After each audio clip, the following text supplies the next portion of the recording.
All right, everyone, welcome to Car Hacking Village 101. My name is Mikey Huntington. We have really a cool lineup for everybody tonight, or today. Depending on where you are in the world, welcome. So the CHV 101 topics focus on a little bit more of the basics of what we can try and do some car hacking or learn about what's going on in vehicles and so on. So we're gonna go ahead and get started so we don't get too behind schedule before we even have the first talk. So I have the first talk is automotive in-vehicle networks with Kamel. He's going to take us through a little bit about automotive, how the networks are working inside the vehicles and so on. So without further ado, Camille, you have the floor.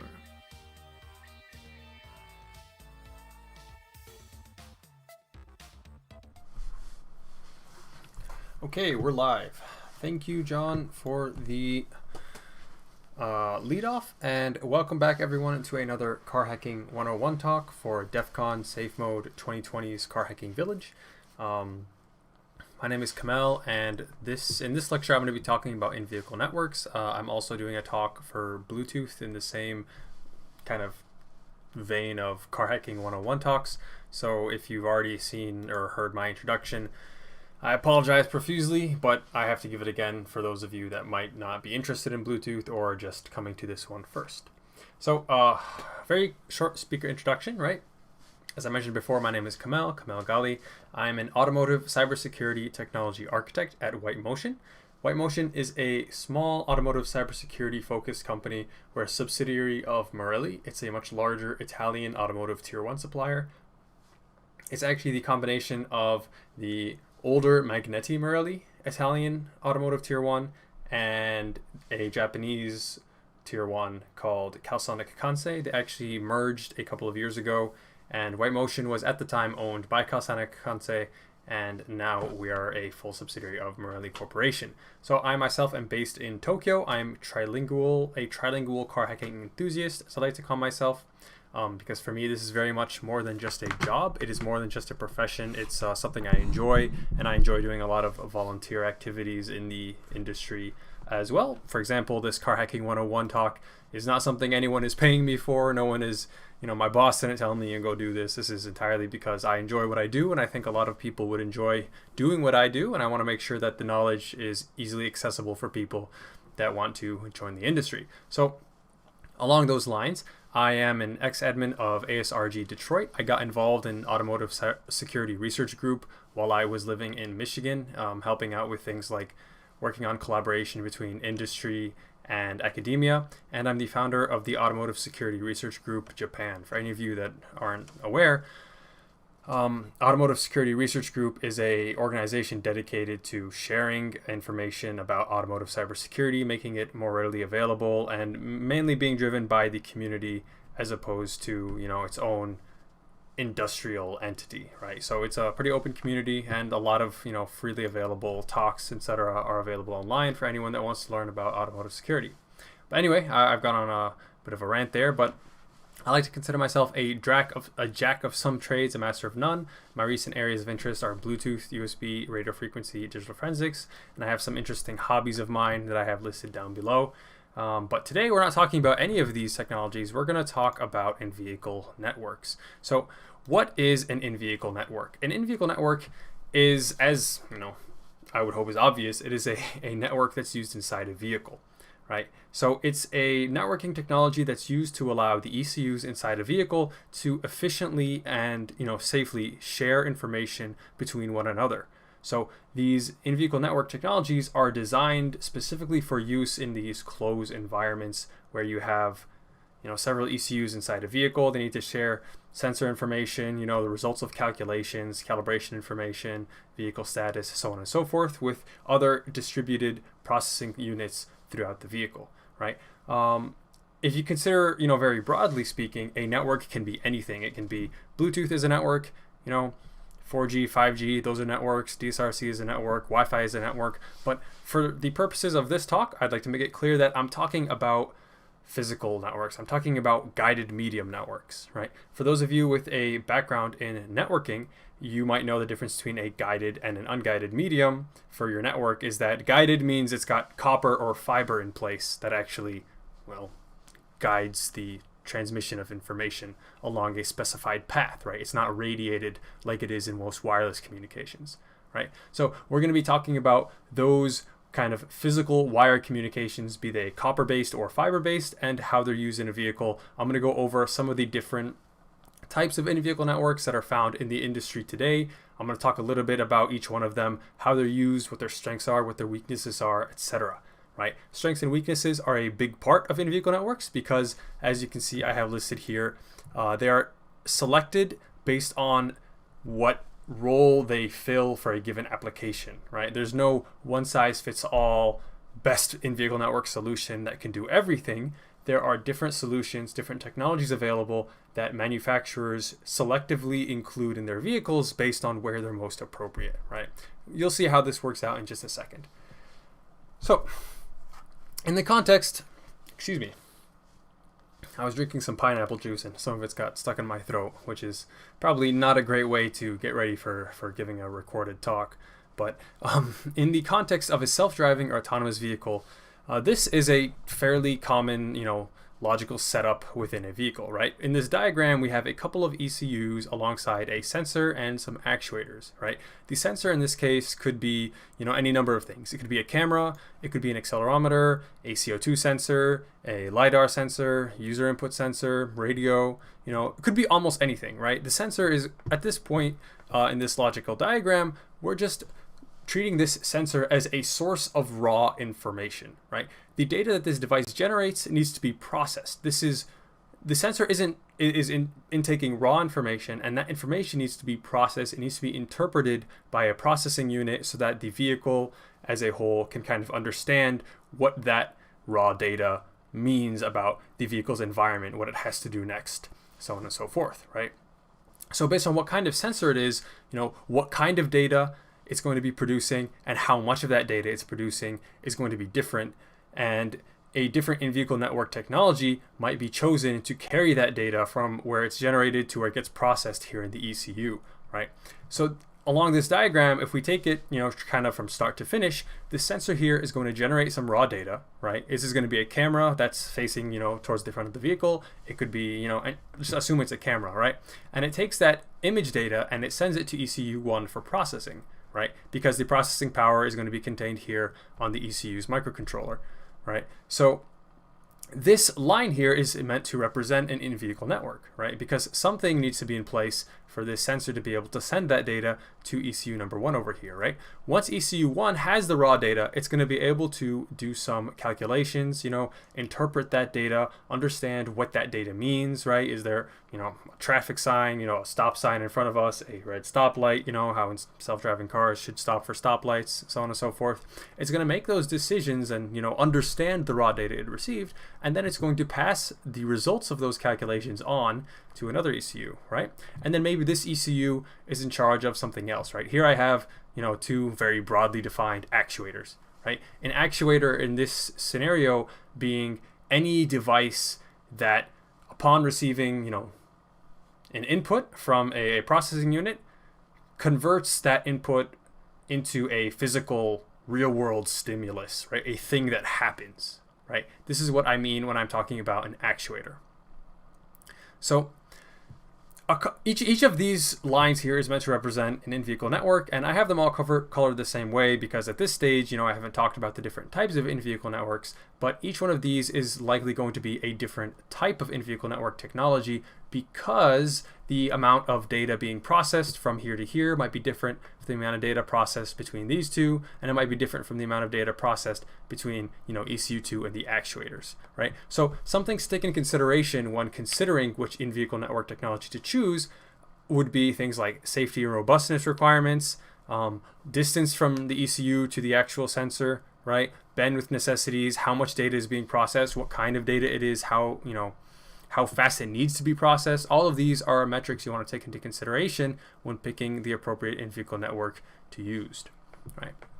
So going on, we're going to talk a little bit about network topologies and how they relate to in-vehicle networks. So I have here, I ripped this image from the internet somewhere. I have the source listed down here. This is a look at a couple of common network topologies, right? You have your mesh network, you have your fully connected network, which is also called a full mesh network, right? You have star topology, ring, and a common bus topology. These might be pretty familiar to you if you've worked as a systems administrator, or you have any, experience as an actual networking engineer, right? Some of these will be familiar. And how they relate to in-vehicle networks is that where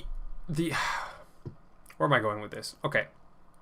Most of the in-vehicle networks that I'm going to talk about today will use a common bus topology, right? But that doesn't mean that there aren't some that use other topologies instead, right? Because in-vehicle networks are designed to be reliable and robust, because they are, part of a vehicle ecosystem. A vehicle is a moving object that moves very fast, is very heavy, and has living, breathing people inside it. There are a lot of important, safety thresholds that need to be met. There are a lot of standards that, are in place to best guarantee the safety of the passengers and the environment around the vehicle. And so when we talk about things like the networks that we use for transferring this information, it's important to know that they need to be designed with a level of robustness and reliability and safety in mind, right? So with regards to the networks shown here, some of them have strengths and weaknesses that are realized, or I suppose they can be seen in the vehicle network technologies that make use of these topologies, right? So say you have a fully connected network. This is a very expensive, very hard to implement type of network, because every single unit in this device is going to have a direct link to every other unit in the network, right? This means you need to have the hardware and infrastructure to connect every unit to every other unit, right? And the positive to this is that you have incredible redundancy. If any link goes down, it doesn't matter. Every computer has a link to every other computer, or every other processor, right? Every other microcontroller, so on and so forth, whatever it could be, right? So if this ECU here, let's pretend these are ECUs and not desktops. If this ECU wants to communicate with this ECU, but this direct link between them breaks, right? The obvious logical conclusion is then, well, I can still talk to this ECU, but through any number of other paths. I can go from him to him, I can go from him to him, or from him to him, or from him to him.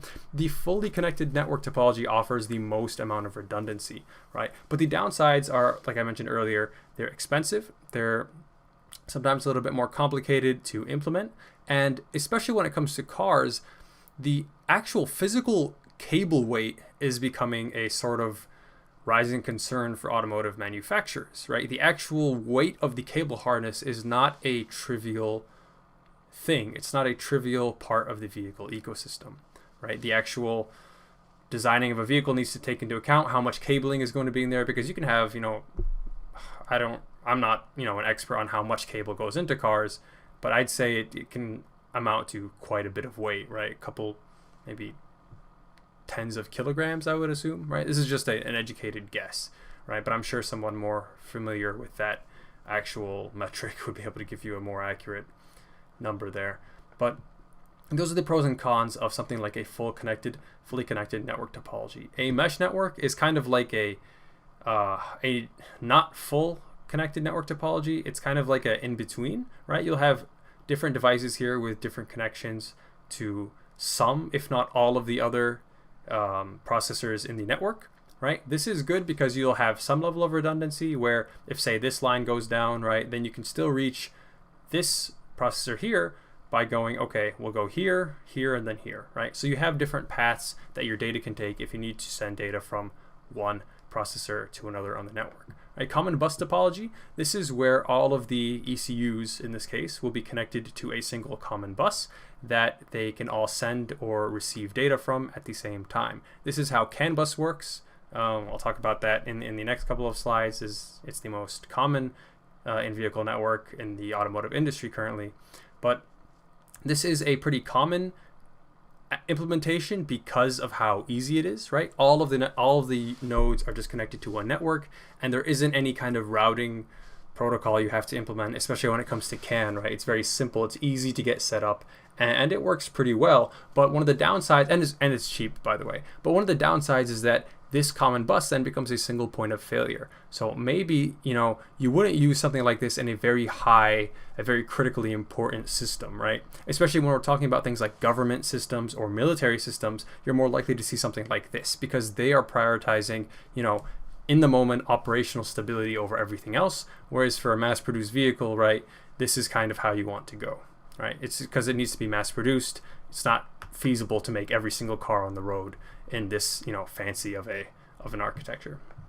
Moving on, ring topology is pretty rare, but I believe that the most protocol, I'm talking about rare as in within the vehicle or context, right? Within the most protocol, I believe a ring topology is used, although there are different versions of most, and some of them might be able to be used in other versions. Most isn't a technology I've personally worked with a lot because it is pretty rare, but I will touch on it briefly in this presentation. And then you have a star network topology. This is one of the more common topologies, and especially when it comes to discussing technologies like automotive Ethernet and trying to run TCP/IP inside cars, right? Those are point-to-point protocols, and for that, a star topology makes a lot of sense. It's a very happy medium. It doesn't have an excessive amount of cabling, and it doesn't have, if one of these links goes down, then the rest of the network is usually protected. But you do have to rely on something like a switch or something in the middle to handle forwarding of communication between the different ECUs, right? But it's kind of seen as a happy medium network topology, right? But anyway, enough about topologies. Let's start talking about individual in-vehicle networks.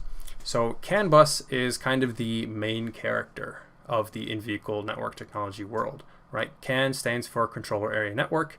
It is the most commonly used in-vehicle network today by far, right? It is more or less standardized and mandated on most vehicles in the United States and Europe for diagnostic purposes.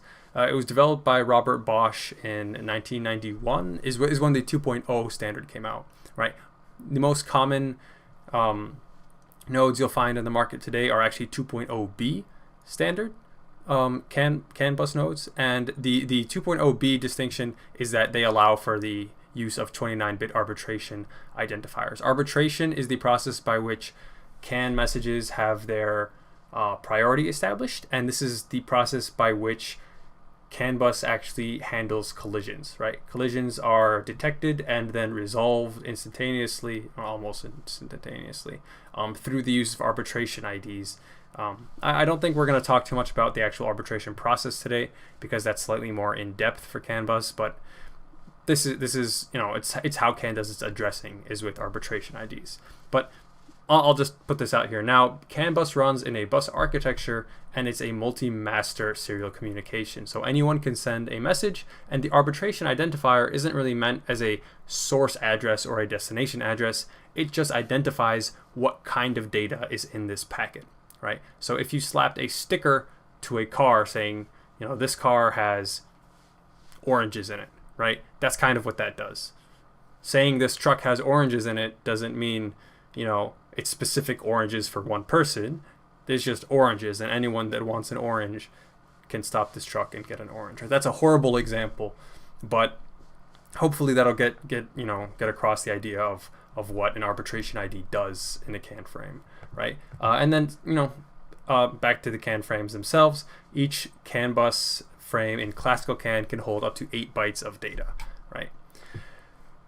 So there are a couple different kinds of CANs. The most common CAN bus is high-speed CAN, also called dual-wire CAN. And this is important because there is a single-wire CAN that also exists, but dual-wire CAN is the most common one. Uses differential signaling and commonly employs twisted pair cabling to add some EMI resistance to it, right? I mentioned that in-vehicle networks need to be reliable, they need to be robust, and this is because a vehicle is a pretty noisy environment. If you're not familiar with what EMI is, right, this EMI here, it's electromagnetic interference. This is when things like power supplies or radios or microwaves or anything that's giving off, radio waves, those radio waves can have, on a physical, physics electronics level, they can actually corrupt some of the data being carried by a guided medium if that guided medium isn't properly shielded, right? So this twisted pair cabling is also there to help that, because well, the way twisted pair cabling works, I'll explain that in a second. I have a slide where I like to go a little bit more in depth into that. But the differential signaling and the twisted pair cabling work together to help mitigate EMI impact, right? Speeds are theoretically up to 1 megabit per second, although in practice you're more likely to find 125 kilobits per second, 250 kilobits per second, and 500 kilobits per second speeds in most cars, right? 1 megabit speeds are heavily restricted by cable length, because at a certain length of cable, it's no longer practical to transmit that fast, and it's just usually a better idea to stick with 500 kilobits. It's more reliable, right? Just take my word for it. This is a quick look at what a CAN bus actually looks like from the physical perspective.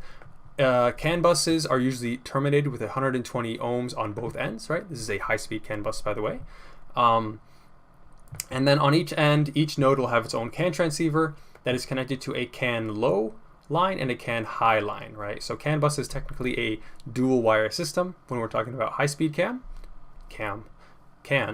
right? And these are intertwined like this. This is the twisted pair that I was talking about, right? So you can see that there's a high voltage CAN line and a low voltage CAN line, and the difference between these two CAN lines is what is read when a logic is being registered. That's the differential signaling. Excuse me. Pineapple juice is starting to make me burp a little bit.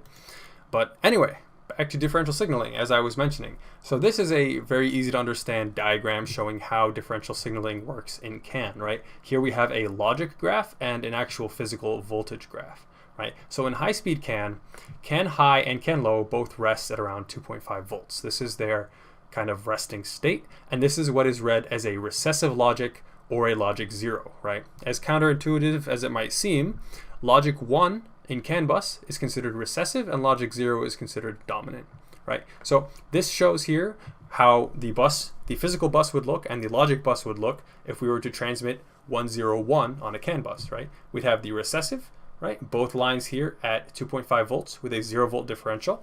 We have dominant for one, bit cycle.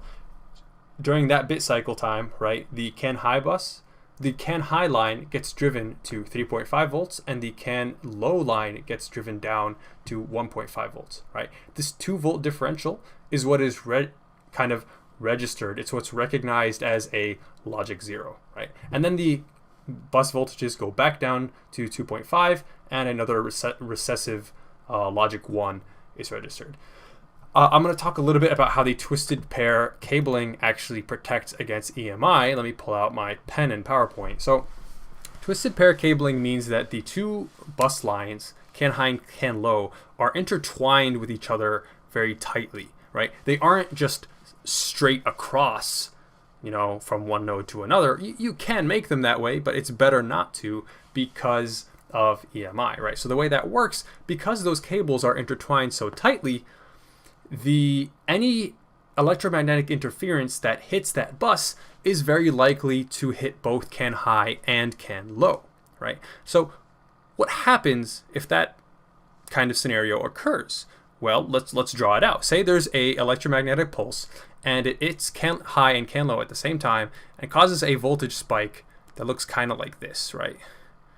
And then later down here, it also comes up like that, right? So that's the CAN high. I should have switched the colors here. I'm kind of a fool, but I didn't do it, so just forgive me, right? The idea is because they're twisted so tightly, we're likely to see the same exact behavior on CAN low. Right now I'm doing a really shitty job of actually drawing this exactly the same from one to the other, but let's just pretend that these look exactly the same. And then while the bus is in the recessive state, so let's say that interference continues, right, we'll see the same physical impact on both bus lines, right? Now, why is that important, right? Remember how the differential signaling, the differential part means that we're measuring the voltage not based on the raw voltage values of the lines, but by the difference between the voltages. So here, when we're trying to transmit the 0, even though we have this interference, the difference between this point and this point is still 2 volts, right? So we'll still read a 0. The difference between this point and this point is still 2 volts, right? Even if this goes negative, right? And we have the same interference here because those wires are twisted together. The difference between this low point here and this low point here is still 2 volts, right? So the idea is by combining differential signaling with twisted pair, you have this very robust system where even if you bombard this cabling with electromagnetic radiation, you're still likely to get your message across because of the way CAN bus is set up. I think this is very clever, and it's one of my favorite things about CAN bus. So it's always good to talk about this and just appreciate the quality of engineering put into this technology. But onto less common types of CAN bus. There's single wire CAN. It is designated as Society Automotive Engineers Standard J2411. It's CAN for applications with incredibly low bandwidth requirements and not as much robustness requirements. And as the name would suggest, it uses only one wire as opposed to high-speed CAN's dual wire. But on that note, it uses 33 kilobits per second as its maximum data rate. So quite a bit slower than high-speed CAN, and it does not use differential signaling, so it's not as robust or resilient to EMI. And the way the signaling works in single wire CAN is more of a raw voltage value reading, right? So you have a much larger differential between the recessive value and the dominant value. So in single wire CAN, 0 volts is considered recessive and 4 volts is considered a dominant bit, right? Low speed fault tolerant CAN, the importance of introducing single wire CAN is so that you understand that low speed fault tolerant CAN exists as a way to increase the reliability of high speed CAN, right? Even if you thought high speed CAN was incredibly reliable and robust from the description I just gave of it, there's still more that can be done. So the way low speed fault tolerant CAN works is it does a couple of things. It actually divides the termination on the bus amongst the nodes, right? So if you remember let's just go back a second to the slide where I showed the high-speed CAN bus, right? You have 120 ohms here and 120 ohms here, right? These two 120 ohm resistors in parallel come out to be 60 ohms, right? But these become more or less single points of failure. You remove one of these and your bus doesn't work anymore. But in fault tolerant CAN, right, low speed fault tolerant CAN, you distribute the resistors along the nodes on the bus to actually give the opportunity for the bus to keep working even if one of these nodes gets removed. Even if one of these resistors gets removed, you still have enough resistance on the bus for CAN bus to work properly, right? It also has higher voltage differentials to keep things from getting to it's just more robustness, just in case there's an especially large amount of EMI interference, right? CAN high gets driven to 5 volts and CAN low gets driven to 0 volts in the event of a dominant bit transmission, right? And then another fault tolerance feature included is that if a wire is damaged, then LSFD can actually switch over to single wire CAN operation, right? But at the cost of this is that it's more expensive to implement, and the maximum data rate you can get with this kind of implementation is only 125 kilobits per second. And for those reasons, it's not very commonly seen, but it does exist, and I figured I'd share knowledge of its existence with you guys today. So just to summarize, where CAN is used, right? Instrument clusters, component control, HVAC, so your car's climate control, etc., headlights, brake lights, window status, GPS, diagnostic information, so much more, right? GPS, I mean, like the CAN bus will carry GPS data to share with other parts of the vehicle. Your CAN bus isn't generating GPS data. You're getting that from a satellite, but you already knew that, right? So point is, CAN bus is truly the main character of in-vehicle network technologies. It has the most applications, and it is also, I would say, the easiest in-vehicle network technology to begin to learn how to use, because there are lots of open source, freely available software tools that you don't even need any hardware really to get started to learn how to use a CAN bus, right? They have visualization software available that you can use if you wanted to get started, but that's not what this talk is about. But it's truly the coolest in-vehicle network, I believe, and I don't think it's ever going to be phased out no matter what anyone tells you. But moving on, the next one we're going to talk about is LIN. LIN stands for Local Interconnect Network. It's kind of like CAN bus's little brother, right? It was actually created after CAN bus despite having much lower specs from a technical perspective, and it was made to take the place of CAN bus for low bandwidth applications that didn't require the same grade of reliability and robustness that CAN offered, right? Like CAN is pretty cheap as far as in-vehicle network technologies go, but you can always go cheaper, right? So for things like your, I'll say some examples later, but very low speed, very low bandwidth applications, LIN bus will usually do the trick, right? And it's also a uniform standard for improved compatibility across manufacturers. It runs on basic, you can actually program a basic UART transceiver to work with LIN, right? Utilizes a bus topology, and it's a broadcast serial network with a master-slave architecture. Supports up to 16 nodes, right? So it's much simpler in its design compared to CAN, but like I said, it has its place in the industry because sometimes you don't need any more than those very basic capabilities. So LIN also uses a single wire, similar to single wire CAN, and it only communicates at 20 kilobits per second. So it's even slower than single wired CAN, right? But it has guaranteed latency on its transmissions because it utilizes a scheduling table where the master will periodically pull slave nodes for their data, right? And it includes data checksum and error detection for basic error handling, right? As you'd expect of something used in automotive, right? It even has that bare minimum robustness included into it. And like I mentioned just previously, the transmission is done according to a scheduling table.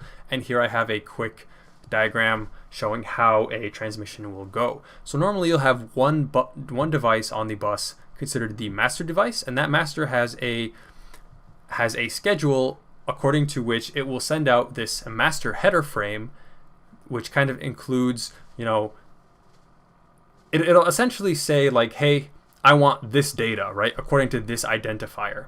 And then the corresponding slave node that has the data associated with that identifier will then fill in the rest of that data, right? The slave node will then begin to transmit from this point, right, after this response space. And on the bus, the way that messages appear is as one LIN message, but it's actually half transmitted by the master and half by the slave, right? So this is all part of a automated sequence where the master header, or the master node will send out these requests periodically for data updates, and the slave nodes will respond in turn as they're pulled, right? So it's pretty simple, but it's pretty effective. You'll actually see LIN bus used in things like if you have powered seats in your car, right? The ability to relax your lumbar support, right? Kind of the motorized seat control, right, for comfort. That's usually done in LIN bus. Other things of very low importance, I'd say probably moving your mirrors, right, that might be dedicated to LIN bus. Anything that you can see as being not incredibly important in a real-time high-speed driving situation, there's a chance it could be dedicated to LIN bus. So it's always good to know that LIN bus exists, even if it is kind of a small-time player in the automotive sector. So talking about some of the bigger boys, the more newer in-vehicle network technologies, the more recent ones with higher specs, we get to FlexRay. It's high bandwidth, high reliability communication, and it's developed for applications where CAN isn't appropriate or fast enough, right? So FlexRay is kind of like a next-gen in-vehicle network. It uses 2 communication channels between each node, and it uses differential signaling like CAN, but it actually has 2 channels, an A and a B channel. So you have 4 wires per connection, right? So it adds redundancy, but it also makes it a pretty expensive protocol to implement, right? But that's kind of how it goes, right? If you want to add more speed, more functionality, you need to make things a little bit more expensive just because that's how the world works, right?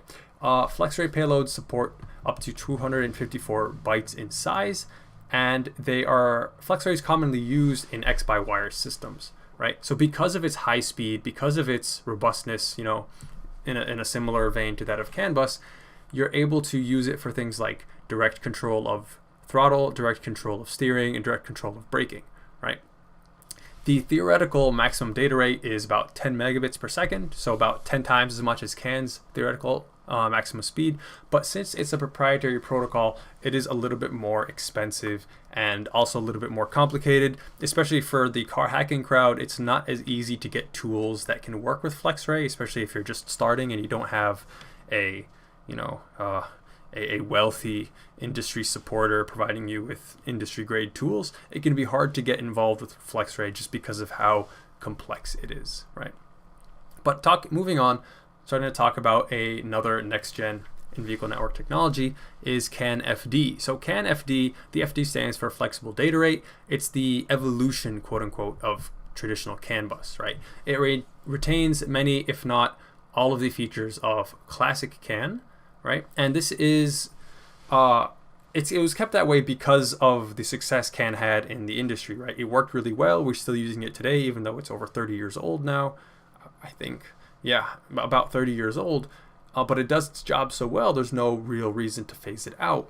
But if you wanted to be able to add higher, if you wanted to be able to use CAN in applications where its basic data rate wasn't appropriate, you would need some kind of evolution for that. And CAN-FD is the manifestation of that desire, right? So the flexible data rate is achieved by increasing the rate of transfer of the data portion of a CAN message after the message arbitration has been completed, right? And this is just a reality of things, is due to some issues with classical CAN controllers. Some of them will flag CAN-FD messages as errors, so it has a bit of backwards compatibility issues. Sorry, I'm trying to talk a little bit faster than I should. I'll slow down a little bit. But CAN-FD payloads can range from 8 bytes of data to 64 bytes, and it can which means it transmits 64 bytes in the same time it takes classic CAN to transmit 8 bytes, right? So the theoretical maximum speed of CAN-FD is going to be about 8 megabits per second, but in reality, because you only speed up the data field portion of a CAN-FD message, the real-time practical throughput is about 6 times that of CAN bus. So about 6, maybe 7 megabits per second at absolute maximum, right? Because you have to keep the overhead and so on the same speed in order to keep cable lengths feasible cable lengths appropriate, and for backwards compatibility, especially if you have nodes that are equipped to experience CAN-FD messages but aren't really CAN-FD nodes themselves. There's kind of like a gray zone for that, right? But the maximum data rates, according to estimates, will vary. Some people will say it can go as high as 10 megabits, but less optimistic estimates settle around the 5 to 7 megabit marker. So moving on, MOST is the media-oriented systems transport. It's optimized for in-vehicle media systems, so it's very, very high speed. Uses a daisy chain topology, the ring topology that I showed earlier, right? And it uses a master device for timing that manages communications. And MOST is one of the first in-vehicle networks to support optical fiber physical layer, making it more or less impervious to electromagnetic interference. MOST has never been used for things like critical vehicle control, right? I mentioned that it's optimized for in-vehicle media systems, and that's why it has such a high frequency, right? High bandwidth, right? Because you need to be able to process things like video, process things like audio data, process anything that's going to be used by a media console is probably going to be very high quality data, if you want it to be competitive in the market today, right? I'm kind of a quality buff myself when it comes to watching anything on a screen. But it comes in a couple of flavors, right? MOST 25, 50, and 150, right? Each of these corresponding to the actual speed, and each one of them has shown to be applicable to different physical mediums, right? To the best of my knowledge, MOST 25 was only implemented on fiber, and then 50 and 150 can be used on fiber or optical fiber or copper. And then it was also a candidate for implementation of Ethernet in automobiles, right? The way MOST was set up.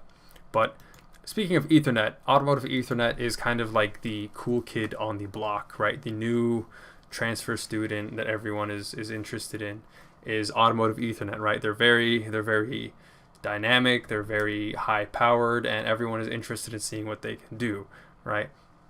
It's almost traditional to Ethernet used in computers and traditional network infrastructure, but it uses a different physical layer, right? I believe it only uses 2 wires as opposed to most traditional Ethernet connections is 4 wires for data transfer, but don't quote me on that. I wouldn't call myself an automotive Ethernet expert per se, just because it's not actually found in that many cars yet, right? It's hard to do a lot of research on something that's not really in the industry yet. But unlike some of the other networks we talked about today, Ethernet is point-to-point, which makes it a little bit harder to scale to more nodes because you need to add a lot more hardware, right? But it has incredibly high bandwidth potential, which is especially attractive if you're talking about autonomous cars, fusing data from tons of different sensors and processing all of that data for real-time decision making on the road, right? But some more details about automotive Ethernet. Your traditional RJ45 connector isn't really appropriate for an automotive environment. It's not resistant enough to vibrations to stay connected without deteriorating very quickly. So there are a lot of different physical connectors that have been made by different vendors, but I wouldn't say there's an industry standard that's been established yet. But some of the more common ones include Broadcom's Broad R Reach type, right? That's a decently common automotive Ethernet connector type as far as connectors go. But anyway, about the important thing, the data rates, they can reach as high as 10 gigabits per second. I don't know why I wrote 10G megabits per second here. That doesn't actually mean anything. Typo on my part, but please forgive my ignorance, I suppose. But it is an expensive technology to implement, especially with how new it is. And so there's a case to be made that you shouldn't always use Ethernet just because you can. And looking at this chart that shows a comparison of the different data rates, right? Ethernet is quite, easily winning the race, right? This is a logarithmic scale, so you can see we go from 1 to 10 to 100 all the way up to 1 million kilobits per second, right? These other technologies don't even compare to the speed Ethernet can put out. But at the end of the day, do you need this much speed for most of your applications? And the answer is no, right? Like, why don't we just use Ethernet for everything now that we've figured out how to use it? Isn't it just going to save in-vehicle networking, right? No more thinking about what technology to use, just use Ethernet.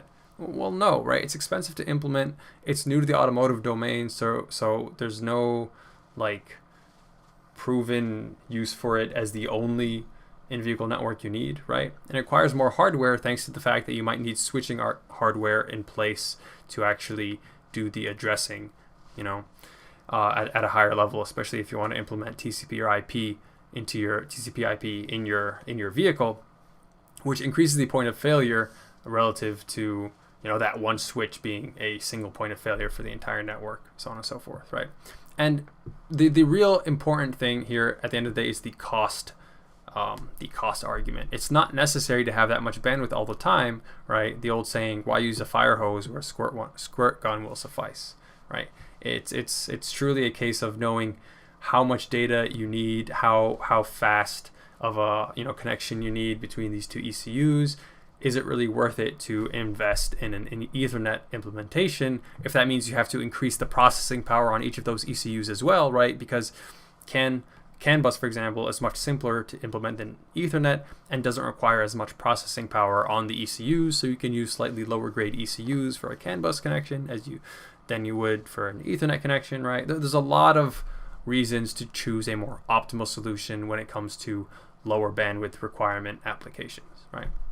So that about wraps up my talk. I don't have any more cute diagrams or clever things to say, so thank you all for listening. I hope you were able to learn something about in-vehicle network technologies and how they're used in the automotive industry. My email address is listed below. You're welcome to send me an email if you have any questions. And yeah, hope you enjoyed the rest of the Car Hacking Village, and I will be signing off now. Thank you very much.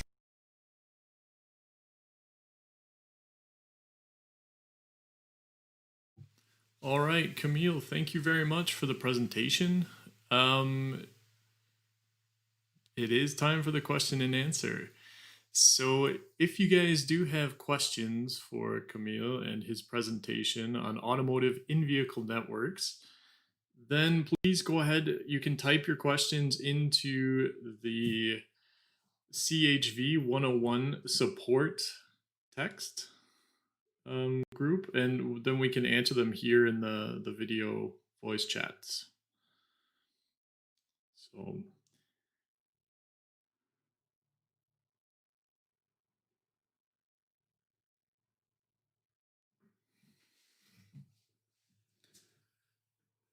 Camille, there's still no questions right now, but thank you very much for the talk.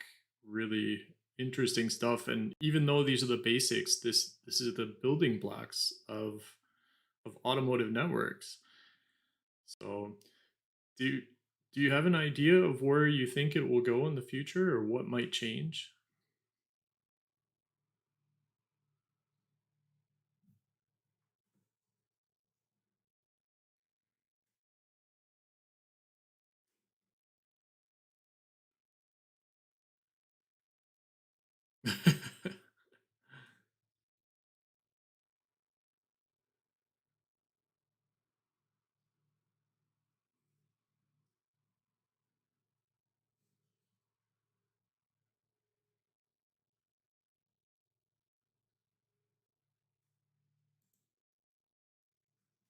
Hmm.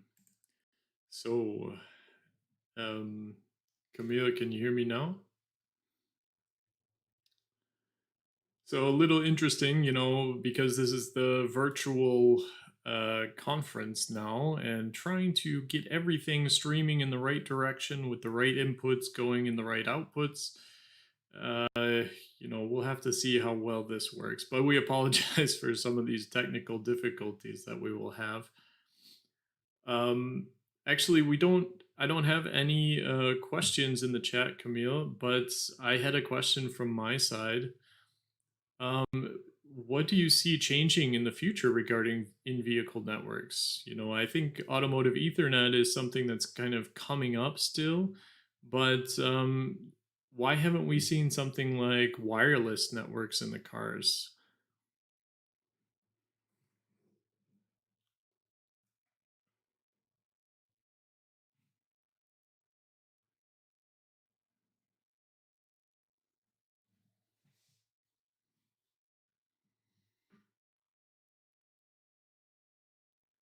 Mhm.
Mhm.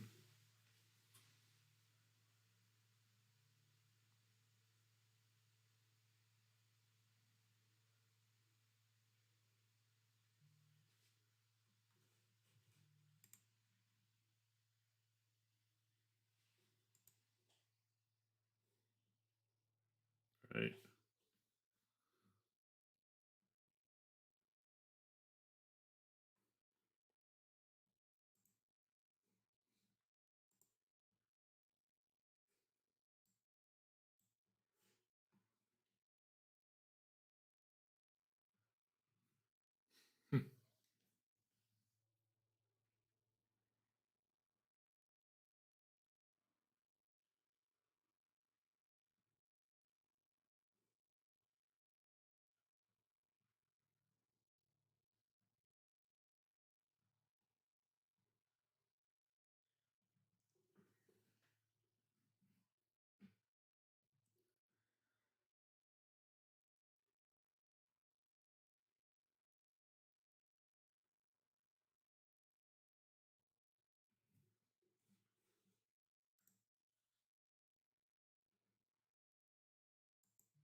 Mm-hmm.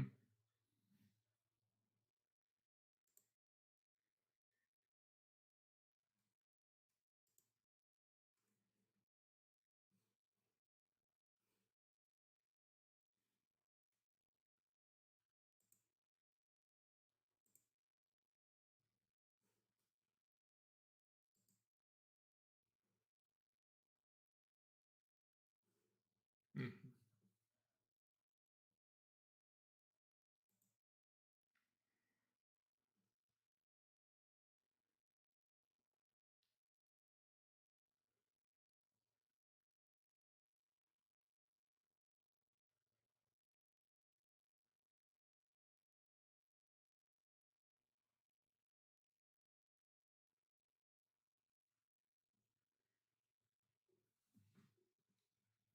Mm-hmm.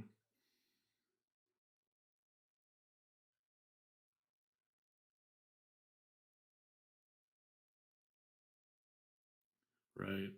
Well, and as we move into the next generation of vehicles, where we actually have to start implementing real like security on top of these physical layer protocols, like CAN or FlexRay or whatever it is, um, we might need more bandwidth. And I think this is where we see the industry heading towards this automotive Ethernet or TCP type stuff. So,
hmm,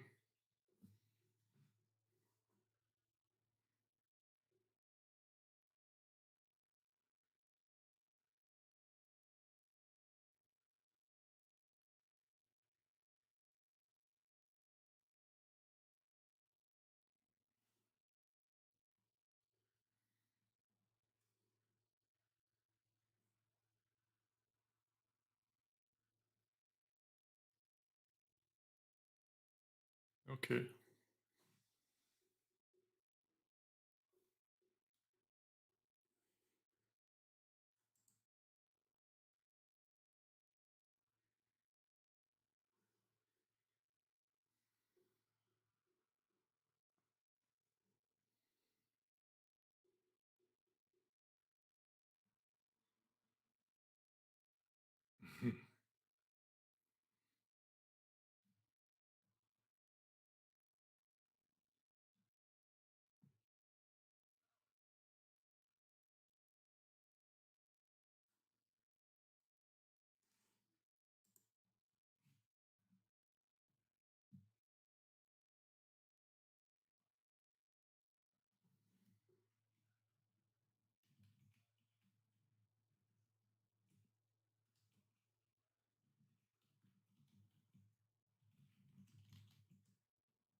Yeah.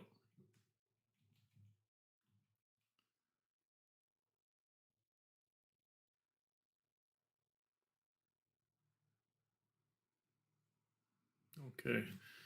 Well, Camille, thank you very much once again for your presentation. Um, Again, we will have the same presentation tomorrow as well. So if you weren't able to see it today, either check back on the YouTube channels, the Twitch channels.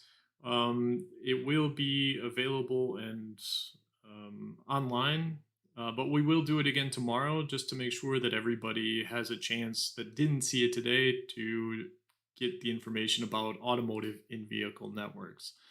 So, Camille, thank you very much. The next presentation is going to be just in a few minutes. We have coming up, we have Infinet. So Xavier, he's going to talk about OBD and what we can do with it. So really interesting talk about, okay, onboard diagnostics. Come join us in just a few minutes. We'll have Xavier with us and we'll learn a little bit more about OBD.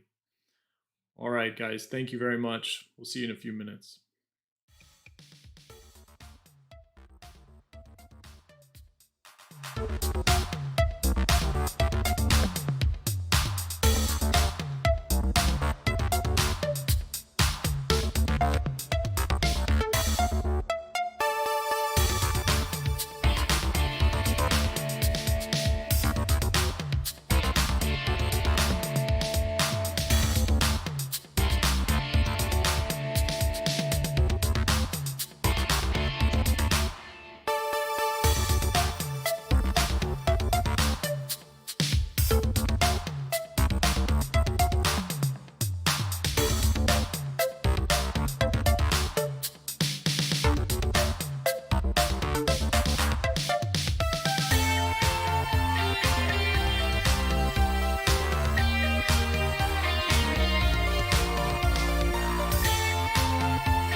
All right, everybody, welcome to our next talk at CHV101.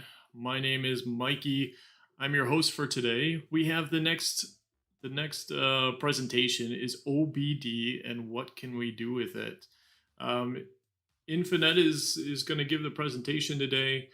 Please make sure that you also submit your questions to the CHV101 support text channel, and then at the end of each talk we will have a little bit of Q&A. Unfortunately, I think this talk is not going to have a Q&A session, so we'll have to do Q&A later. So anyways, without further ado, I would like to introduce Xavier Infinet and OBD. What can we do with it?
2008, all vehicles in the US were required to implement OBD2 through a controller area network, as specified by ISO 15765-4.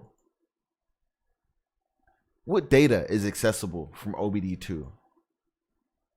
OBD2 provides access to status information and diagnostic trouble codes, otherwise known as DTCs.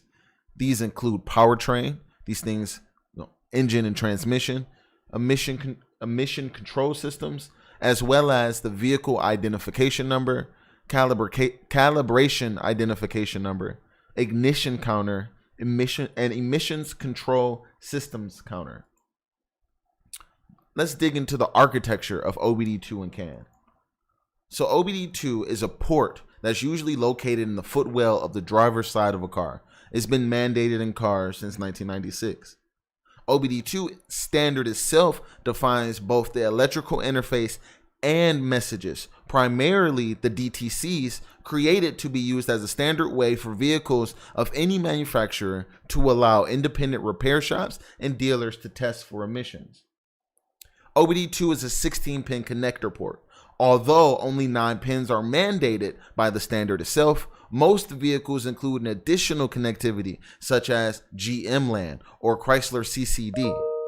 They are used at the dealership, for example, to update software on the ECUs, to perform additional software testing, or to troubleshoot problems specific to that vehicle's make and model.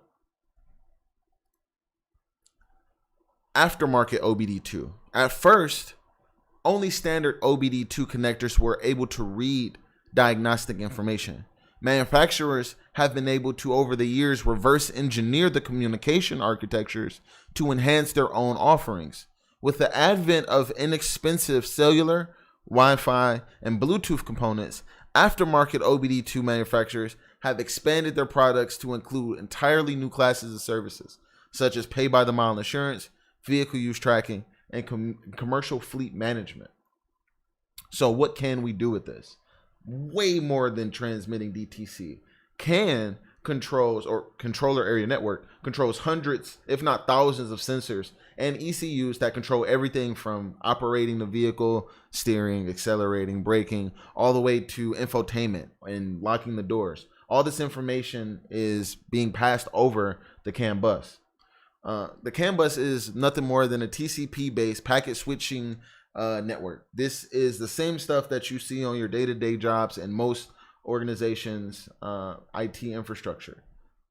The CAN protocol sends all this data to all the nodes on each given bus, and each CAN frame includes a destination address. Now, how do we attack it?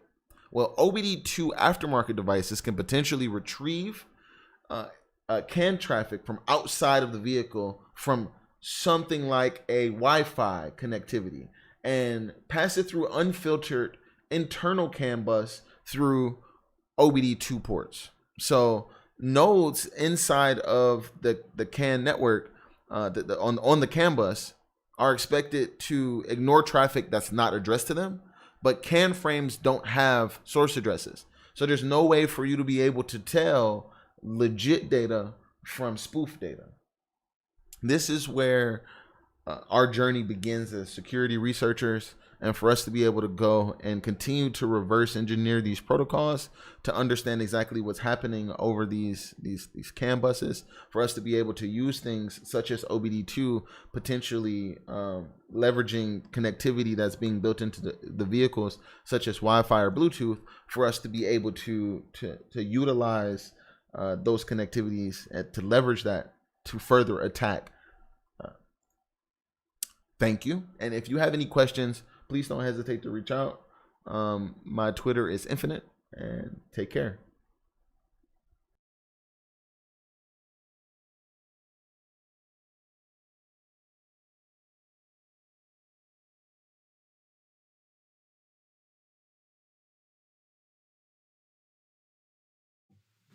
All right, so that's Xavier's quick talk about OBD and what you can do with it.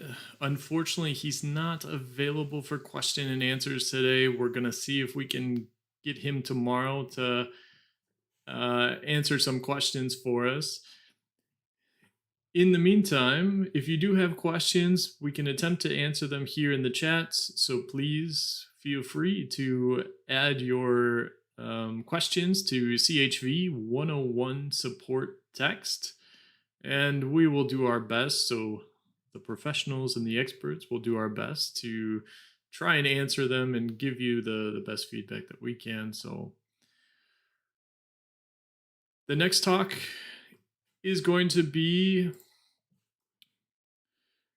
fundamentals of diagnostic request over CAN bus. So Robert Leali is going to join us and discuss about doing diagnostic requests over the OBD and using CAN bus for this. So really interesting talk. This is going to start in a little less than an hour here. So take a break, get something to eat, get something to drink, and we'll be back here in a little less than an hour. Thanks, guys.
everyone. We have the next talk in Car Hacking Village 101.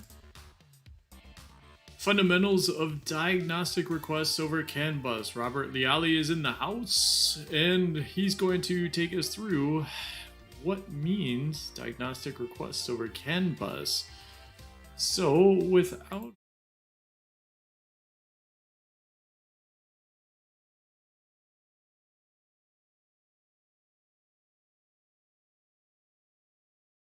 got the correct audio set up here.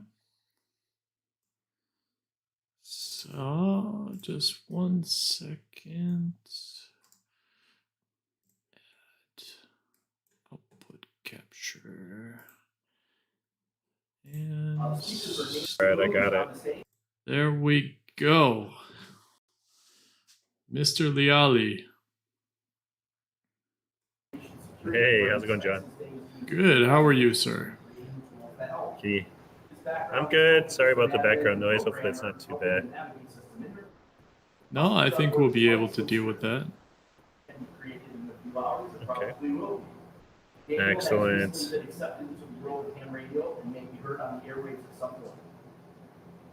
So it's your show. What can you tell us about fundamentals of diagnostic requests over CAN bus?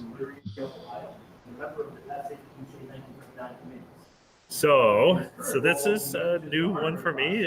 Not the diagnostic over CAN, but trying to present from a garage that doesn't have air conditioning. So wish me some luck.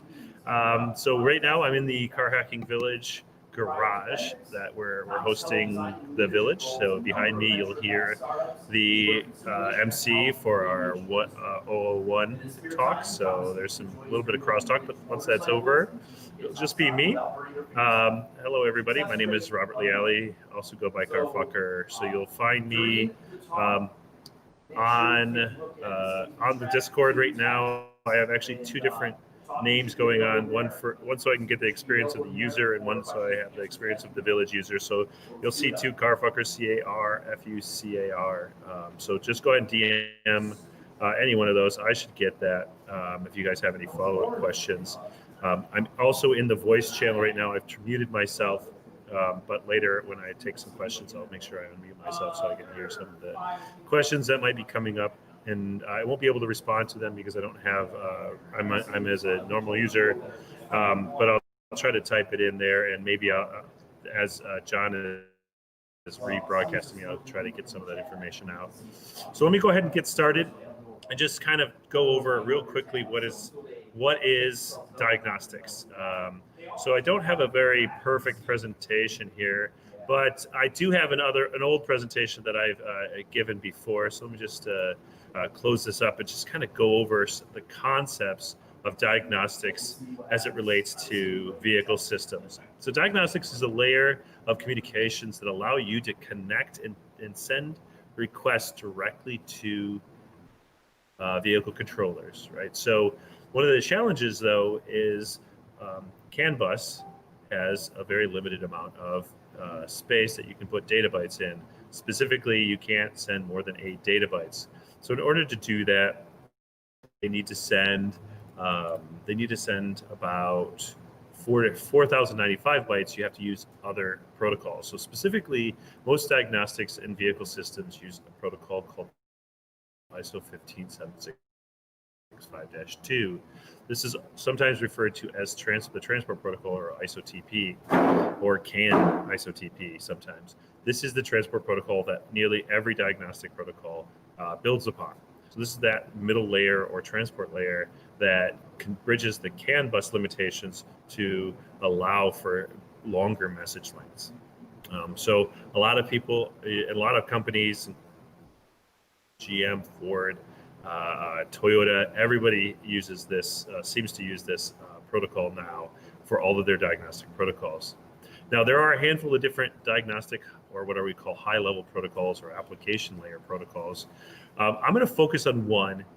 It's called UDS, and the reason why I'm going to focus on UDS is because it's the most well-known and highest used one, and almost all diagnostic protocols are kind of based off of this particular one. So what I want to do is I'm going to take you through a process. Now, this is a process that is actually related to OBD2, but this particular process takes apart a diagnostic CAN message. So here's a flow for diagnostic CAN messages. Let me just, I have two screens, so this is coming across on the wrong screen. So let me just turn that feature off so that we can play this back on the main screen. So I would like to run the slideshow from the current slide, but I don't want presenter mode. So let me just find out how I can, no, I don't want that. I want to do it on the primary monitor and from the current slide. So this should allow us to see this a little bit better. So I'm going to take you through the individual process, just sort of on a slide, and then I'm going to take you through it on an actual vehicle. But actually going to take you through on the vehicles that we're using for the Car Hacking Village challenges today. So here is ISO 15765-2. There are high-level protocols that run on top of it. I'm going to talk about specifically the OBD2. In this case, this will be OBD2 diagnostic protocol, sometimes called J1979. So this is sort of like a standard protocol family that's across all vehicles, makes and models that are on the road today. So let's take a look at a flow of messages, the example of flow. So I'm going to take a really simple one that really illustrates every facet of this particular protocol, ISO 15765-2, specifically the VIN request. So the VIN request has the 2 bytes. The 2 bytes are 0902. So 09 is what we call the service byte. The service byte is essentially the function that we're asking the controller to perform. In this case, we'll ask the engine controller, because every vehicle tends to have an engine controller. We'll ask the engine controller, hey, what is the VIN? And the first part of every request is the service or function you want it to perform. Now, there's a list of all of these functions, specifically OBD2 functions. You just Google OBD2 services or OBD PIDs, IDS PIDs. You'll see Wikipedia has a very good list of the individual services called modes that are available for OBD2. So service 09 is a request service. The function or subfunction 02 is the parameter ID for the VIN. So if I were to change that from 02 to 01, I wouldn't get the VIN, I get something else from the controller, but it'd still be a request, but for a different parameter. Okay, so here's my VIN request, 0902, and I'm gonna go ahead and move this up to my VIN request. Look at that, pretty exciting. Kind of came through the video. I'm also monitoring the video. It looks like you guys saw a little bit of animation. Spent a whole 2 hours working on that animation, so give me some credit there. So there's our request, 0902, okay? Everybody with me? Raise your hand if you are. Okay, good, excellent, I'd like to see that. So next, we have our VIN response. So you'll see our VIN response is significantly larger than our request because it includes our information about the success of the request, information about how the request is encoded, and the actual VIN characters in ASCII data bytes. So the VIN on most vehicles, in fact, vehicles in the United States, are 17 characters long. So we'll have at least 17 characters to encode the VIN. In fact, in this case, we'll have 20 characters, 17 characters plus 3 overhead bytes that are happening. So we see the 0902, but now our response will come back and you'll see it says 4902. So as you guessed it, that first data byte is again a service indicator, or service byte, but it's not the service or function that we perform, but rather the response or the information that's coming back from the service itself. And rather what we see successful our request or not. And anytime we see 49 or 40 hex more than our original service ID, we know that this is a positive response. So in this case, this request that we sent out was successful. Our response is positive because we see 40 hex more than our original request. The 02 is just a echo of the original parameter ID or PID, in this case, the VIN request. So even if we didn't see what the initial response was, we could tell that this was indeed a response to the VIN request. The next byte, the 01, is actually an encoder to let us know that this is actually an ASCII encoded parameter. So now one challenge we have here is this is now 20 bytes. If you know anything about CAN bus only allows 8 bytes per frame. So we have to do something about this. If we can't fit this into a CAN bus frame, we have to segment it. We have to break it apart. And so how do we do that? So we take the first part of the message, we take the second part of the message, and we take the third part of the message and we break them across 3 different frames, okay? So now we have 3 frames of CAN bus messages. So here they are, 49, 02, 01. See, it's the same frames, but we had to break them up into different frames, okay? So I'm gonna go back, reiterate that we are sending this message to the engine control system. So since it's to the engine controller, we need to identify each frame. Each frame identifier is essentially part of the arbitration ID of a CAN message. Every CAN message has an arbitration ID, and inside of that arbitration ID is the identifier for the controller that we're talking to. In this case, we're talking to the engine controller, which is legislated at 7E0 for 11-bit CAN bus system. So since we're talking on an 11-bit CAN bus system, we'll say 7E0, and then we'll say 0902. Okay, awesome. Here we have a message that goes across. But we need to add some more information specifically about how large this particular message is going to be. So then what we do is we're encoding something called PCI data, or program control information. So the PCI data could be the frame type specifically. So here we put a 0 in. A 0 is a frame type. That frame type 0 is a single frame message. So right away in the first data byte of this particular frame, we know that this message is going to be a single frame message because there's a 0 encoded in the first nibble of the first data byte of the frame. The second part of the frame, that particular nibble, the second nibble of that byte, is the data length. So it indicates how many bytes this particular message is going to be. In this case, since our message is 0902, we have 2 bytes in our message, we put a 2 in that data byte, indicating that there's 2 bytes of data. Really simple, 02. Very, very obvious if you think about it. Here we have a 02, 0902.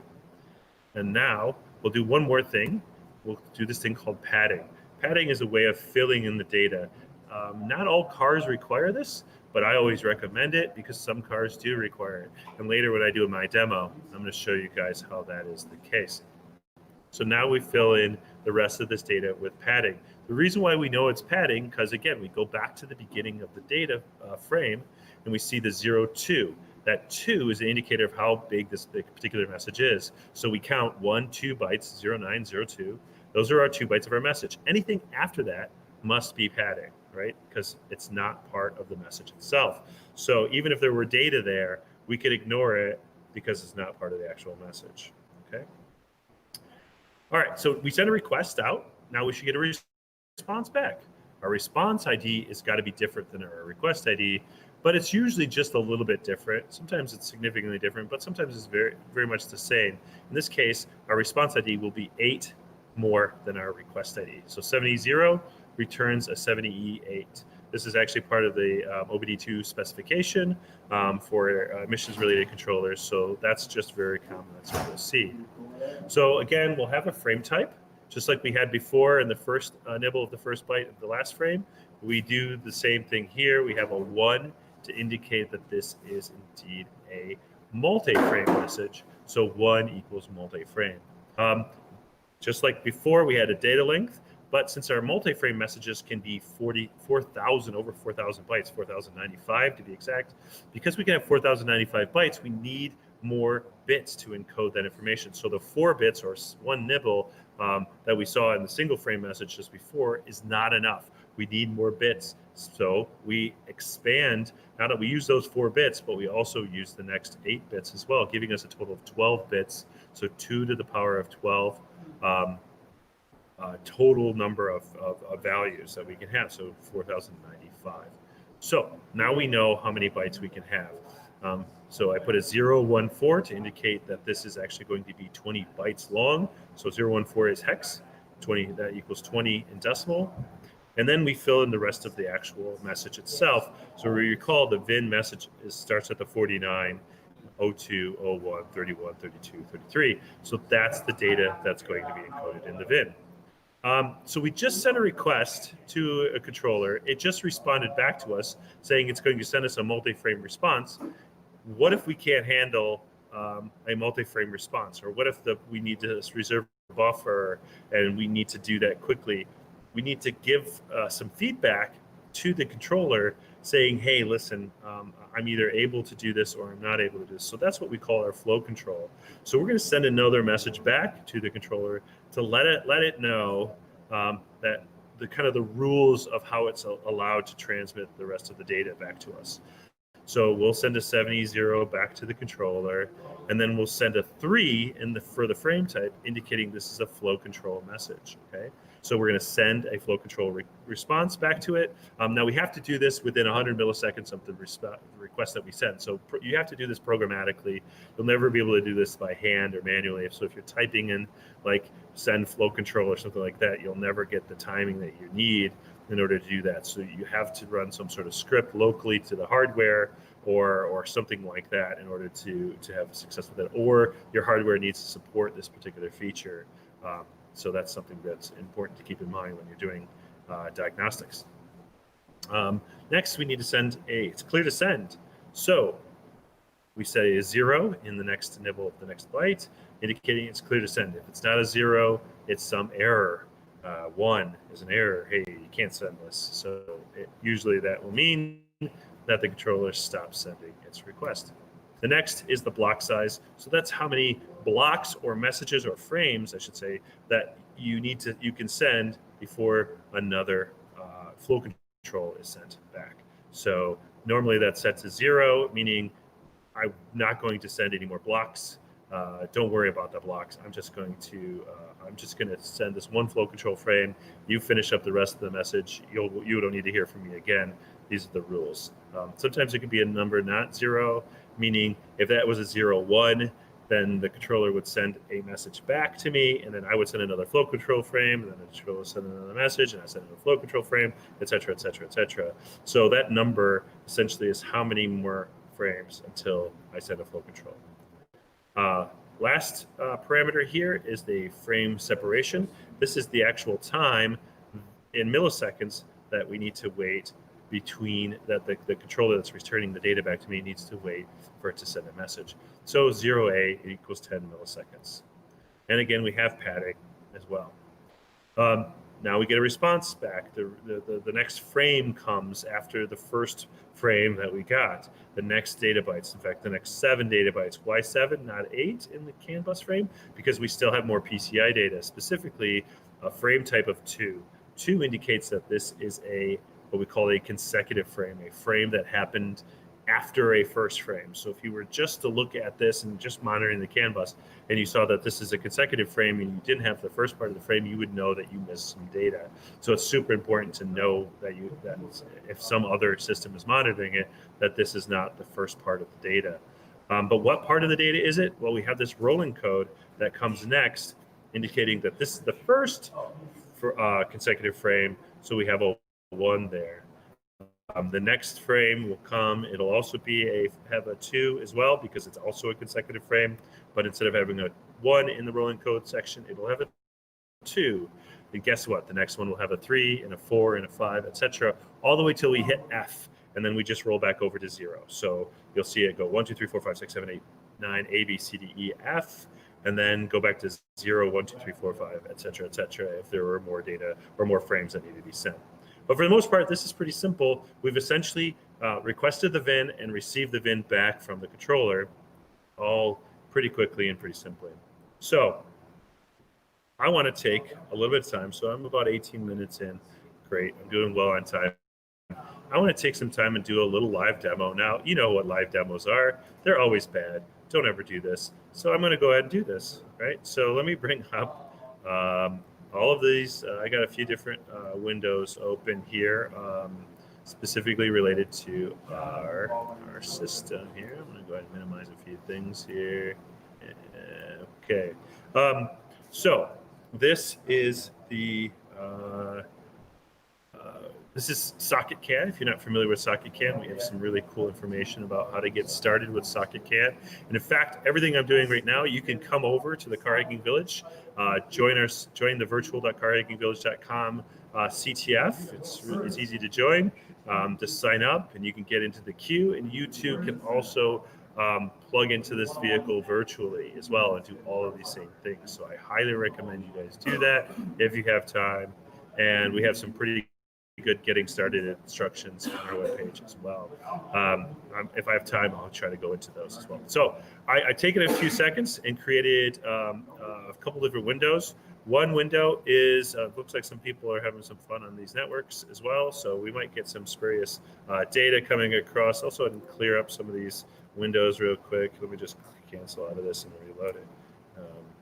Okay, so you might be a little tight to see. You might need to zoom in, squint your eyes. Let me just see if I can make this a little bit bigger. Yeah, a little bit bigger. Okay, a little bit bigger. All right, that's a little bit bigger. That's nice. Oh, that's very nice. Okay. Same here. Okay, so I made it a little bit bigger. Hopefully you guys can see it a little bit easier. So what we have, I have three different windows. One I use for, these are all terminal windows. One I use a program called CanSend. It's a CAN utility. You can download CAN utilities available as well. That's already available on this particular device for you. CanSend essentially takes a few arguments. One is the device that we want to send the data on. We have two CAN buses that are available. CAN 0 and CAN 2 are available on this particular vehicle. If I send data on CAN 2, it's actually on a gateway network, so you can't see the data. This is actually the CAN dump of CAN 2, so what we see below here is nothing.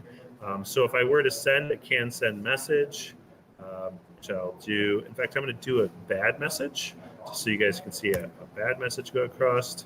Of course, I sent it a CAN 1, my bad. I want to send it a CAN 2. Give me a second here. Here's a little slow. All right. So I sent a message on CAN 2, and then I was monitoring CAN 2 using CAN dump. I sent my message. I actually sent what's called a tester present message. So it's a pretty standard way of just kind of pinging the network, just saying, hey, there's a tester here. I sent it on an ID 7DF, which is a broadcast ID to a handful of controllers. So hopefully I get one of them to respond back to me. But I malformatted the message intentionally. I sent it with 7 data bytes, not 8. And remember, I was talking about padding. Padding is important. So you have to make sure that you pad with all 8 data bytes. As soon as I do that, you'll see I get a few more responses back. Again, this is a broadcast message to a handful of controllers. So I'll see I actually got 3 different messages happen after my initial request. So here's my initial request right here. I don't know if you can see this very well, but it's essentially 7DF, O2, 3E, and then the rest are zeros. That is a tester present. And so I get a bunch of responses back from 3 different controllers, 2 of which give me what are called a negative response. So the negative response is a 7F, and the positive response will be a 7E, which is 40 hex more than my initial request. So I sent the request correctly, but I got different responses back. That tells me a lot about the system right away, that these different controllers are configured with different versions of diagnostic request services. So it's quite normal to see that different controllers run different diagnostic request applications, and that's no different here. So you might find something like that. Let's go back to our original concept of sending a request for our engine or our VIN. So again, 7E0, 02, 09, 02, and then I'll fill this in with zeros. So I send that request. Of course, you know how it goes. There it goes. I get my response back. Let me just clear this up a little bit, so it's a little bit hard for me to see what's going on. I'm sure if it's hard for me, it's even more difficult for you. So let me just try to make this even bigger. so you guys can see it a lot better. Okay, so I'll send my request. I gotta actually hand dump. Okay, send my request again. And you'll see we get a request and response. So our response is the first part of the VIN on this particular vehicle. I'm not going to do the rest because I'm broadcasting live on a real vehicle, and you can get the idea. Sending VINs out there, as cool as that is, if you want this VIN, you got to get it yourself. But you know what the next thing is? I have to send a flow control frame. Now, like I told you, I can't do this by hand, right? So if I want to send a flow control, I would need to send a 7E0, 3-0, and then, oops, space there. It's a little slow here on my end. Imagine what you guys are going through. But I'd have to send something like this. Now, because of my timing, I'm not going to get this message going out correctly. Even if I wanted to, I'd have to script this in some way. So I could create a bash command to send one and then the other within a certain period of time. I could create a script. I could try to chain them together, maybe with an ampersand, and maybe a little time sleep between them, something like that. I don't know if time sleep has a millisecond control on bash, but if it did, we could do it that way. We just need a little bit more, just a little bit of a delay. Maybe there's enough of a delay already, but if we send our flow control a little too fast before the actual controller responds its response, it might ignore our follow-up. So that's kind of how we can send a simple request to these controllers. Later tomorrow, I'm going to have a whole talk related to what I call CMAP. It's a way of mapping out diagnostic requests across the board, not necessarily using SocketCam, but using a Python interface that just says, hey, I'm gonna sort of copy or take all of this information and broadcast it out to you. I have also here the actual powertrain network that's on the bus. Now you'll notice there's a lot of data running across there. I'm going to go ahead and cancel this. And what I'm going to do is I'm just going to filter. I'm going to show you a little bit about SocketCam filtering. So can dump, we can monitor can dump, but I'm going to monitor a different network, specifically CAN 0, which is the powertrain network. CAN 2 is the diagnostic network. So any diagnostic commands I send, I can see they get transferred over to the correct network that is supposed to manage that particular identifier. In this case, 7E0 should get broadcast by the gateway over to the powertrain network, which is CAN 0 in this case. But because there's so much data, it's really hard to see it. So what's cool about CAN dump is you can do some filtering. In this case, I'll filter on 7E0, but I also want to capture the 7E8 message. So I'll type in 7E0 here, but what I'll actually do is I'll add a filter mask. If I just wanted to see 7E0 messages, I put a 7FF, which is an indicator of 11 bits of ones. If you understand how bit masks work, if you don't, I recommend going and doing a reading up on bit masks. Specifically, what I'm interested in is I want to see anything that starts with 7E, but I don't care about what the last byte is, or bit, or nibble, I should say. Now, in this case, I'll just put a 0 there, indicating I don't care what's in those last 4 bits. I just want to see anything that's 7E anything. So I just put a 7F there. And if I hit enter here, now only messages that have 7E something in them will show up. So I'll go ahead and send my initial request. Now remember, I'm sending on CAN 2 right now, but I will see it on CAN 0, which are two physically separate networks. But there is a controller in between them that is gatewaying that information. So go ahead and send that request. Oops, I did not send the actual request. Let me send this one again, and we can see both my message go across, not only on the CAN 2 network, which I anticipate, right? You monitor a network, you look at it, you're going to get the data back, but you also see it on a separate network as well. That's because I'm actually sending through something. Now, the reason why I set it up this way is I wanted to see if somebody could go through and say, hey, listen, I'm going to scan all possible identifiers on the diagnostic network and see what comes out, see what actually is being forwarded between the diagnostic side and the non-diagnostic side, or the powertrain side. There's probably some correlation. You can learn a lot about how the system works just by poking at it. It's a great way to poke at it. So I've run about 30 minutes, which was my goal today, to hit about 30 minutes. So what I'm going to do is take it there and then see if there are any questions for you from the audience. So I'm going to turn my audio back on so I can hear you guys if you guys are talking in this channel. And go ahead and fire an audio question away. If there's a question inside of the 101 chat section, I'll also switch over to that support. So I'm also monitoring the 101 chat. So if there are any questions, I'm happy to take them. If not, I'll say, hey, thank you very much. And hopefully you guys get a chance to hack these cars. Please go ahead, anybody.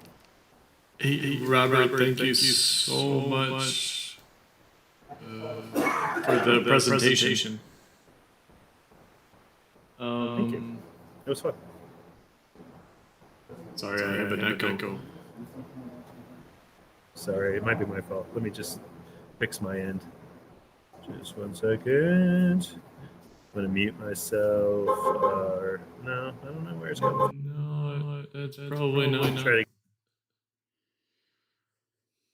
Don't worry, it's okay. Did that fix it? No, that didn't fix it. No problem. No, it's not my fault then. Actually, I have a question.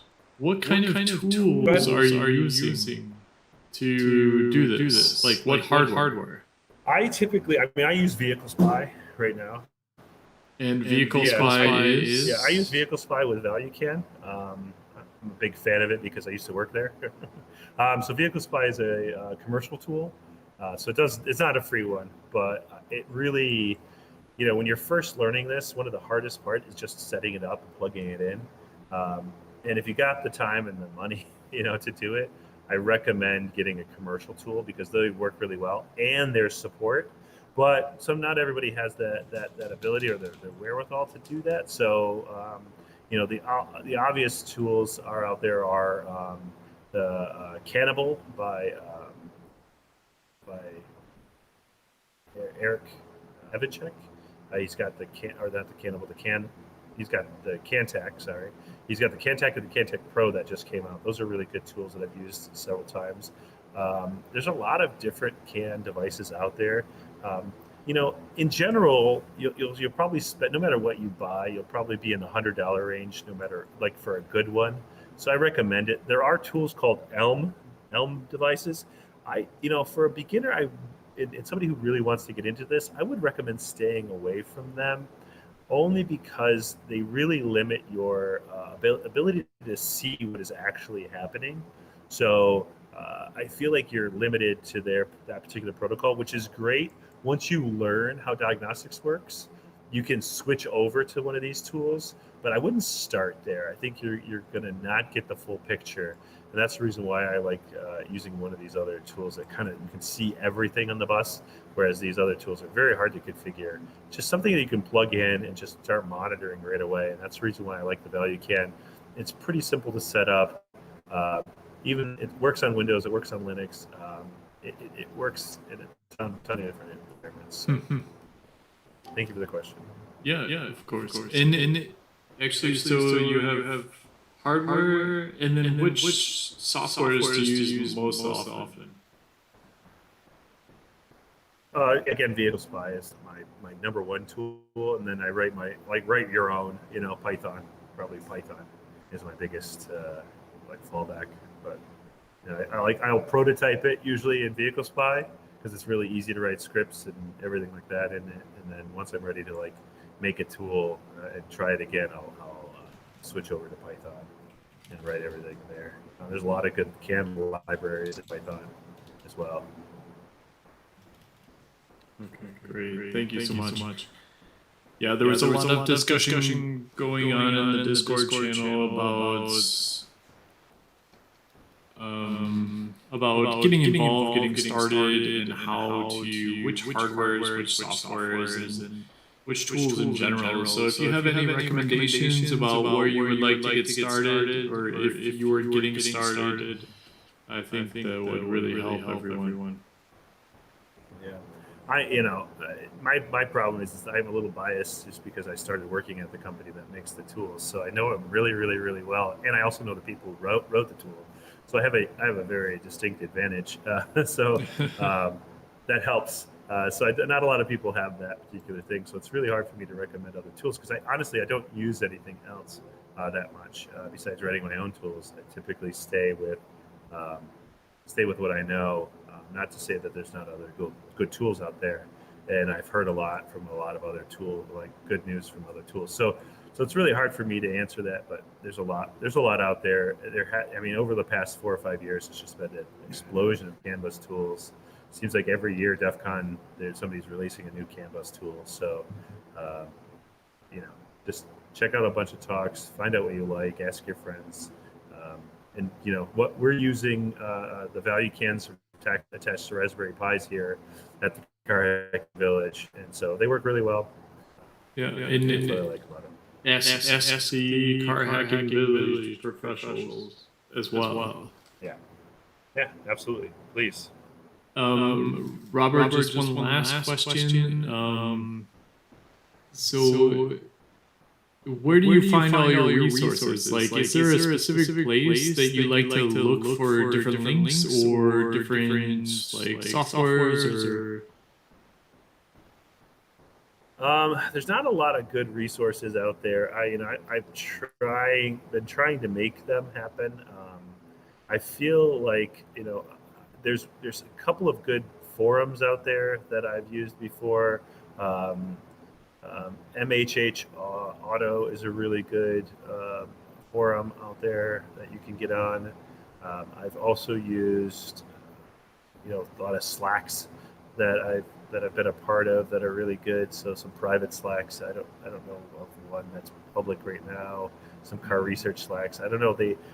I'm sure the ASRG has probably some good ones out there too that are happening that might be available. But everything seems. The automotive industry is pretty tight-lipped in general about how to access these systems. So you just gotta figure it out, like with just poking at the vehicle sometimes. There's some good databases that are coming up in GitHub. There's a OpenDBC, I think it's called, GitHub repository by Comma AI that I really like. So if it's not perfect, but it's a great start. It really gives you an idea of what's on the other end. Now, these DBC files are sort of de facto standard for CAN bus normal messages that doesn't really do much for diagnostics. So diagnostics, I typically take existing scan tools, get my hands on them in whatever way I can. I like the eBay borrow method. If you've never done the eBay borrow method, you buy something on eBay and then you resell it on eBay after you're done with it for the same price you bought it for. It's a really great way to get into this space for very cheap. These tools used tend to not devalue after you purchase them, and especially if you're using them only for a few months. So it's a great way to be out a few, maybe if it's $1,000, but you can turn around and sell it for $1,000 a few months later. So it's not like it's not like you're out a ton of money. Even if you're out only $100, it's not a bad deal. So just borrowing tools, scan tools from different companies. Each manufacturer tends to sell their own. Great resources for it. So there's a lot of different ways to do this. Awesome. Well, thank you so much for the talk and the presentation, the demonstration, and everything. Robert, I don't think we have any more questions, so I think we're just going to move on to the next talk. The next talk is in 20 minutes, and it's going to. I'm gonna bump out in case it's me that's causing the problem. So. All right. So the next talk is going to be Cluster Fuzz with MintyNet. We're going to be talking about fuzzing CAN. So come back in 20 minutes and we'll have MintyNet, the master of fuzzing. All right, guys. See you soon.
All right, everyone, we have the next CHV101 talk in front of us. The title of this one is Cluster Fuzz. MintyNet will be presenting for us tonight or today. He's going to go into how CAN bus and how to understand how to fuzz the CAN bus. So really interesting stuff here. If you have any questions, please feel free to submit them in the Discord CHV101 support text chat window. And then at the end of this, we will ask MintyNet directly and he'll give us some feedback as well.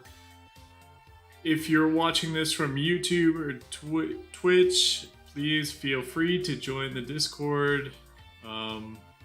https discord.gg defcon and join the conversation. All right, without further ado, let's discuss cluster fuzz.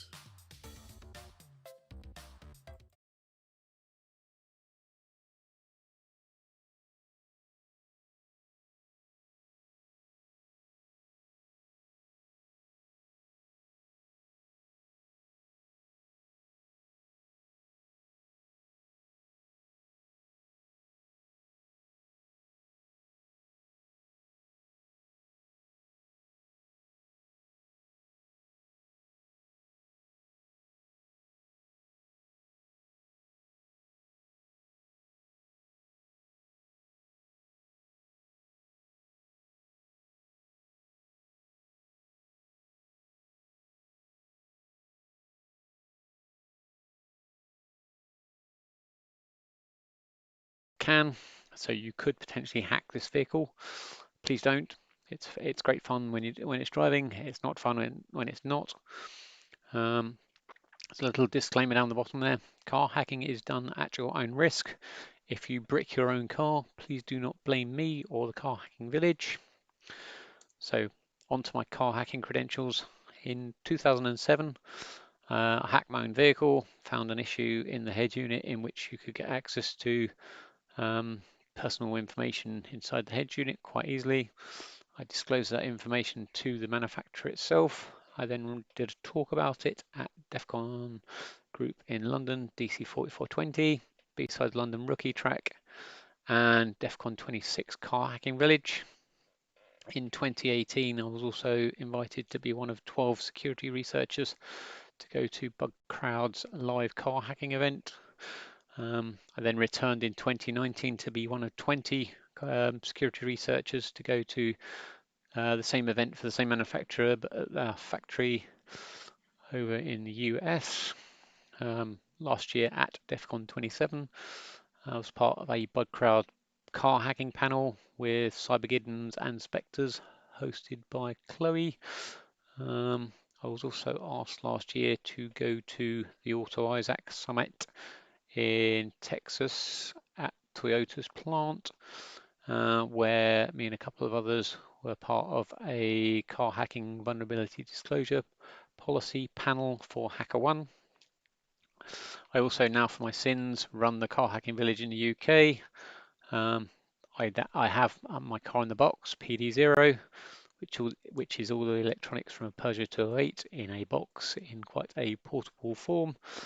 Not as portable as being globally movable, but last year I did about 13 events, one of which was in Europe. I have been asked to take it all the way around the world: India, Australia, Brazil, America, Egypt. The only continent I don't think I've been asked to go to is Antarctica. This year I was meant to do B-side Stuttgart, B-side Brussels, but things have happened, as we know, and there's been quite a few virtual conferences, which also means my car in the box will be available for the virtual.carhackingvillage.com CTF. If you look for PD0, there is 2 Raspberry Pis attached, one on 2 of the buses, one on the 3rd. You can then basically hack that vehicle in a safe manner. You won't break anything really, unless you try really, really hard. It's quite good that it's actually going to be used at DEF CON without me leaving my own home. I will miss the people. However, travel is not really fun at the moment. So there are some hints and tips for the CTF for the Car Hacking Village 101 in this presentation, and the fuzzing that I will show you. You may want to pause and rewind some of this at a later time, but I'm not going to give you any more hints than that. So where do we start? The assumption is you all know what CAN is, Controller Area Network. It's a differential signaling communication system that allows lots of devices on a single bus to communicate, and has an arbitration system to allow the most important message to go out first. You don't really need to know much more about that, but if you want to have a read, Car Hacker's Handbook by Craig Smith is a good read. So first things first, you need a cheap CAN adapter. I will go into those in a second. Once you have a cheap CAN adapter, you could try reading your own car. Be very careful if you do. I plugged in one of my own home-built CAN adapters into my 2017 Jaguar XE and managed to make the car lose its gearbox. Yeah, that was one of those moments where thinking, oops, I probably shouldn't have done that. And I was thinking pound signs. I did manage to get it back eventually, but it involves disconnecting the power for a considerable length of time, about 20 minutes, plugging it back in. All the messages were then reset. However, the next morning when I went to drive it, it took about 3.5 weeks to learn how to change gear again, because it had the automatic ZF gearbox from as used in a lot of automatic vehicles these days. So slightly easier and slightly less dangerous is testing something that you can actually use outside of the vehicle. Do not test on your own vehicle, because if you break your own car and can't get Johnny to school in the morning, your missus will kill you and you will be doing the walk of shame in the rain. Not a good idea. So I'm going to show you an instrument cluster that I have. I will show you how to interpret a wiring diagram, what then is required for power supply, and then some tools that you can use. And I will show you some fuzzing, and you can see some results on the screen of what's actually happening. So first things first is the NanoCAN adapter. I use this device as the PCB itself as my business card. I started doing it in early 2018 when I first started the Car Hacking Village, in that it was something I could give away at the conference to say, here's a way to start doing car hacking. All you need is $5–10 worth of components, which include an Arduino Nano, an MCP2515 module, bit of wire, the PCB, and the OBD2 plug as shown there. What you would then do is solder it all together as shown on the GitHub instructions. You then can program the Arduino Nano with a basic sketch that reads all messages, and you get an output like this. You can reprogram it with other sketches that allow you to read and write data, but unless you know what you're doing, have a play with something first, listening and not sending. Here is the same output, but using PuTTY to interpret the data instead of the Arduino IDE. Again, if anyone wants one of these PCBs, hit me up on Slack or on Twitter, or email me if you want to. I will put it in the post. If you're a distance away, it might cost you the postage, which isn't that expensive. However, at the moment, postage around the world is getting silly because of COVID costing extra money. But hit me up anyway. I will be online after this talk on the Discord channels for questions, etc. Here's a second one of my adapters that I built. That is a pound coin 4 scale. That little device there is based on an ATtiny 1614 processor, which costs about 50 pence or about 50 cents, maybe a little bit less if you buy quantity. It uses the same MCP2515 CAN controller and a SN65HVD230 CAN transceiver from Texas Instruments. The other two are from Microchip. And this will allow you to build a CAN device for probably less than $3 for all the components there. However, you need some extra parts to actually connect it to the vehicle if you want to connect it to the vehicle. There are two versions of this board. The red board is the main brains. The other board behind it, the little blue board you can see there, has the power supply and the connectivity onto the CAN bus. This one here is for nefarious purposes in that you can program the board at the top to listen for certain messages. When it sees a certain message, it can then start sending messages back onto the bus. This is powered from the CAN bus port. The blue PCB in the middle has the power supply that brings it down from 12 volts to 3.3, and the plug at the back will then go into the CAN OBD2 port and allow you to do various things. Be careful when you're doing this. Again, you could break things unless you know what you're doing. The other version of the tiny CAN adapter is here. This is a green board in the middle. This green board has an extra connector for a USB to TTL adapter. This adapter allows you to connect it to a Linux system using SLCAN, so serial line CAN and socket CAN and CAN utils. You can then send messages from the Linux system using CAN utils, which I will go into in a second. This again, all of the hardware there is probably about $7 worth of hardware. At some point in the future, I will put this up on GitHub as another repository.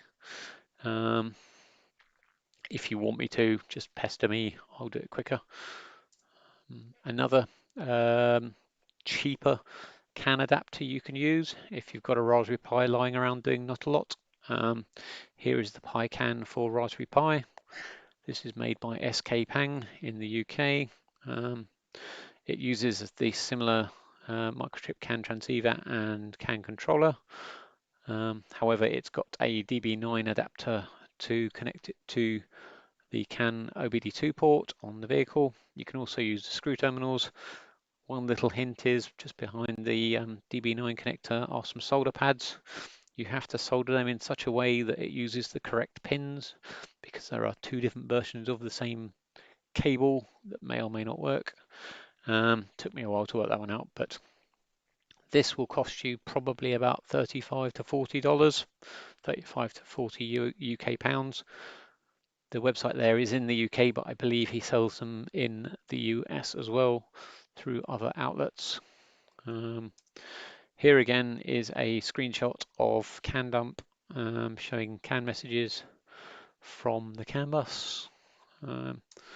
Finally, out of the cheaper end of the CAN adapters is the CANtact, which is by Eric Evanchek, linked down the bottom there. This, I believe, is based on an STM32 and inbuilt CAN controller and CAN transceiver. This has got the same 9-pin adapter on the end, but a large USB-B connector.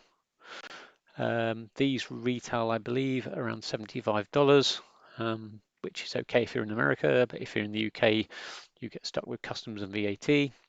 The jumpers in the middle there are for changing which pins go to where, slightly similar to the Pi CAN. He's currently on Kickstarter though, doing the CANtact Pro, which uses a slightly different processor but gives you two isolated CAN FD channels. Worth a look if you're interested in backing a Kickstarter. I might end up backing it myself if I haven't already done by then, by the time this goes out. So on to the instrument cluster itself. Here is the instrument cluster. It came from a Citroen DS3. They are not sold in the US. None of Citroen's group vehicles are sold in the US. This cost me about £30, which is probably about 25-ish dollars. You can get these from eBay, at the scrapyard yourself, vehicle dismantler, recycler, etc. This one has a OBD2 port underneath in the middle there. This is because I use it for training purposes. So this is a very similar instrument cluster with regard to messages as my car in the box. Little hint here, listen up. The car in the box is based on a Peugeot 208, which is a similar size vehicle to a DS3. However, it's just got a slightly different cluster. The message structures are very similar, if not the same. Here's the back of the instrument cluster. As you can see, there's some screw holes which hold it into the vehicle, one of which screw holes is blocked up with a barrel jack socket. You've then got a 18-pin connector for the device. If you are purchasing it from a vehicle recycler or scrapyard, see if you can get the cable as well, because it's always easier to attach something to a cable that goes in specifically to that device, as opposed to using DuPont cables and trying to try and select the right cable. Just zoom in on the plug itself. It's 18 pins. Pin 1 is bottom right, pin 9 is top right, pin 10 is bottom left, pin 18 is top left, and as you can see there, pin 8 is can high, pin 9 is can low, pin 15 is 12 volts, and pin 18 is ground. Some of the other pins do things, some of the other pins do not, but be careful because you may break things if you send the wrong voltage up the wrong pin. So how do you work out what pin does what? You have to get the wiring diagram. This is the wiring diagram for the DS3 for the head unit and infotainment system. And if you zoom in right in the middle of there is the device that is the instrument cluster. As you can see, it has a little microprocessor and a couple of dials. That basically shows you what's inside it. It means it's got some brains, and it is the cluster. There is a key that tells you that 0004 is an instrument cluster. However, it might be called something else, as in the language that it was originally written in, so in French. Looking at the wiring, it says 18V, which means it's 18 pins. BA means the color of the plug, which I believe is white. I can't remember. I may be wrong, but pin 18 or green is ground. Pin yellow is switched live. Pins 8 and 9 are can high and can low. It's sort of potluck on that one. You might get it right first time, you might not.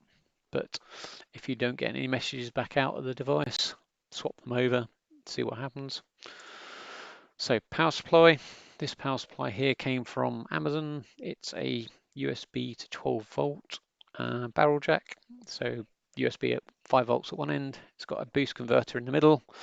That then can step it up to the 12 volts that is required for the cluster. Technically, you need 13 point something volts if it was running with the alternator at full chat, but 12 volts should be enough. You could potentially use an ATX power supply, but I think it's overkill to have something that could potentially put 40 amps through it. So this is slightly safer. So on to the Linux software. When using CAN under Linux, you need the package that is called CANutils. If you're running on a Raspberry Pi, apt-get install CANutils. It will then install all these components here. CAN dump will basically output all CAN messages from the bus that is currently coming off the CAN bus. CAN sniffer shows all messages that are changing on the bus. It does not show by default any message that is static. It will remove them from the screen, so it only shows you stuff that's changing. You can then make it highlight things to show when things change and when things don't. You can make it show all messages, but it's just one of the options. CAN send allows sending of a single CAN message. If you're very good at shell scripting, you may be able to use that to send multiple messages in a for loop. it's not that easy to do unless you're really shit hot at doing bash scripts. CanGen is a slightly better version of the same thing in that it can generate messages either randomly or with specified logic. Finally, the last part is CanPlayer. Basically, this will replay messages that you have logged to a text file using CanDump. Excuse me.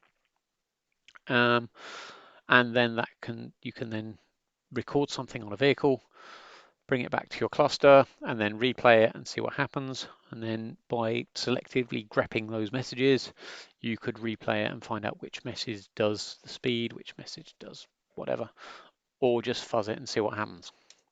So, shall we start fuzzing now?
Automotive Ethernet for the Good.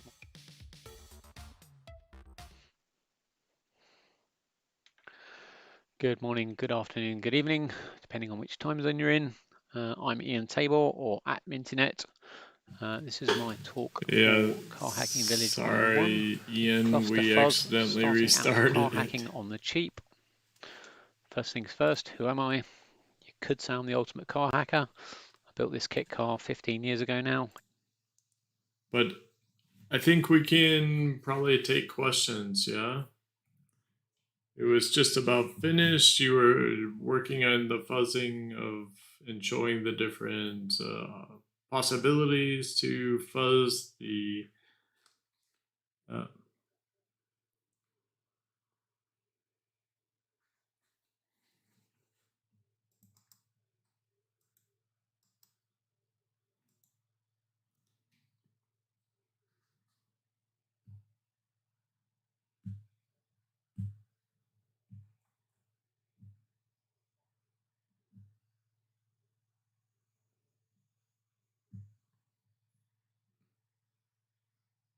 mm-hmm. Okay. So if you do have questions to MintyNet or to Ian, please go ahead, write them in the text, the CHV101 support text group, and we can answer them. Ian, can you describe to us a little bit about what you built up there with your test rig?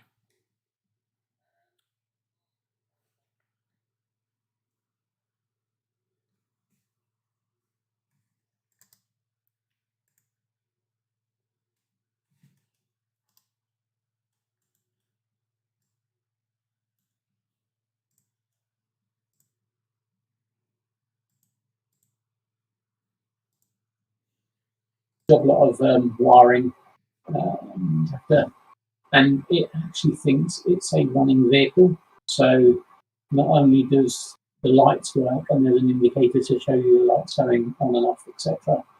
The engine thinks it's rotating by we've got an Arduino attached to the crank and cam sensors, and that is basically spoofing the correct waveform that is used by the crank and cam sensors to work out where the engine is in the firing order. I've then got indicators showing the injectors and the coils being fired. So if you were here in person, you would actually be able to see the lights flashing to show spark plugs going off. There are some other simulators being used as well. So there's a couple of potentiometers for the fuel gauge and the water temperature gauge. So if you twist the fuel gauge potentiometer, you can make the fuel gauge go up and down, but it's still connected to where the fuel gauge would normally be. There's also a O2 simulator, which is required to get rid of one of those annoying engine warning lights. But that uses a 555 timer to generate an AC wave on a DC offset. And basically it just varies between lean, rich, lean, rich, lean, rich for both the pre and post outlet converter. So that's that. The hardest one to actually simulate was actually to get the car to think it was moving. So originally I tried to do it using an Arduino or something of the similar microcontroller. But I actually had to do it using a motor and a plastic disc, and attached to that plastic disc there is the reluctor ring that would normally be on your stub axle attached to your wheel. So there is a single motor with a reluctor ring attached to a plastic. Around that motor is 4 wheel speed sensors, and then there is an Arduino attached to that motor using PWM to vary the speed of that motor, and then thus vary the speed of the wheels that it thinks are rotating. There is then some feedback to that same circuitry that reads the speed off the bus, off the CAN bus, to see how fast it thinks it's going, try and match one to the other. But I was playing around with it earlier to try and fix it to make it slightly more accurate, and I wiped the code out on the Arduino. So I'm just rewriting it as we speak. But I can get it to go full tilt, which means it goes at about 180 mile an hour. And if you've ever seen a Peugeot 208, I wouldn't want to do 180 mile an hour. I think it'd rattle itself to bits first, but yeah. Disco mode is quite trippy. I have a couple of my little nano cans or tiny cans configured so that it sends it into disco mode, makes all the dials go absolutely nuts. It's always good to show someone what you can do with CAN by just sending the right messages, but slightly faster than you would actually normally send them. But yes, my car in a box probably cost me about £2,000 to build.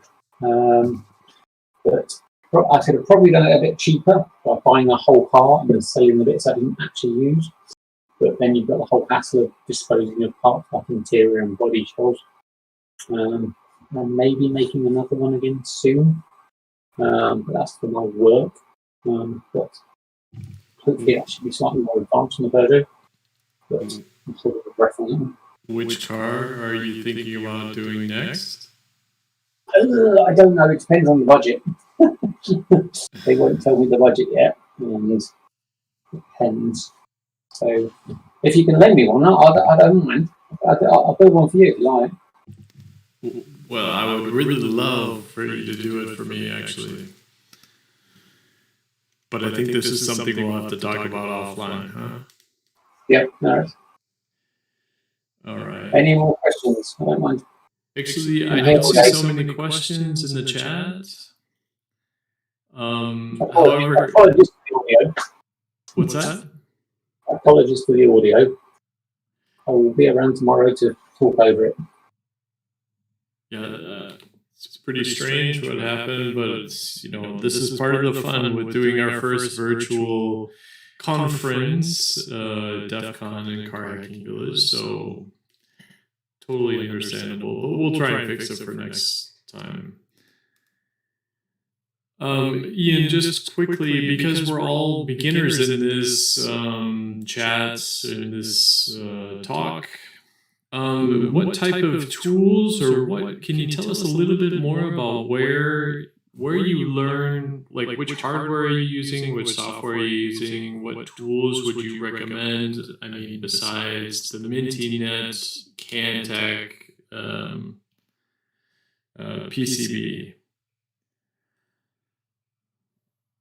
The stuff I've already mentioned in the talk, I've previously used on numerous occasions. There are other microcontrollers that have built-in CAN controllers in them. There are also software for those on GitHub as well. Quite funny, when I was at the Bug Bash in 2018, we found a major vulnerability with the hardware that cost me about $30 worth of hardware, and we got a payout of 5 figures because we were just a bit cheeky and found somewhere that the manufacturer hadn't thought of. It's possible to actually break into the vehicle from. I won't tell you which vehicle, and I won't tell you exactly how I broke into the vehicle. But you can buy very expensive things like vehicles for high value CAN and things like that. But I would start at the beginning with something in the the nano CAN or something like that, just to see what you want to do, whether you can actually get used to it more than anything. Because there's no point in spending a few $100s on hardware, and then you do it 3 times, and then you leave it, and oh no, oops, you wasted your money. You may be able to resell it, may not, but if you build something yourself for $5-10, it's no big deal if you never actually use it again. So granted, yes, if I worked for one of those companies and I got them for free, I would say come and buy one of those really expensive ones. But I don't, and I didn't, and I've managed to do quite well where I am at the moment. Okay, well, Ian, thank you so much for the information, the great talk and presentation as well. I think we don't have any further questions, so unless you have something you would like to say to the audience, I think we can close out for today. If anyone needs any help with any of the challenges related to PD0, just hit me up on Discord. I'm at Mintinet, Mintinet on Twitter. I'm here to help. If you want me to make the car do other things so you can see what's going on, I can interact with it, make it go faster, slower, turn lights on, turn lights off, so you can see what's going on. I don't mind. If you don't do it, I'll just be sat here trying to rewrite that bit of software, getting even more depressed. But yes, it's very strange being in Vegas time, but being in London. And you're talking about the CTF or the virtual car hacking, of course, right? Yeah. Okay. Yeah. Great. Well, Ian, thank you so much for the great talk. I'm sure everybody learned a lot. We have the next talk coming up in about 20 minutes. We're going to be talking about Bluetooth security in automotive with Common. So if you guys want to come learn about what's going on in Bluetooth security, please come join us here in 20 minutes. We'll be right back with Kamil, and he's going to talk about the Bluetooth interfaces of vehicles. All right. Thank you very much, guys.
All right, everyone. Welcome to CHV101.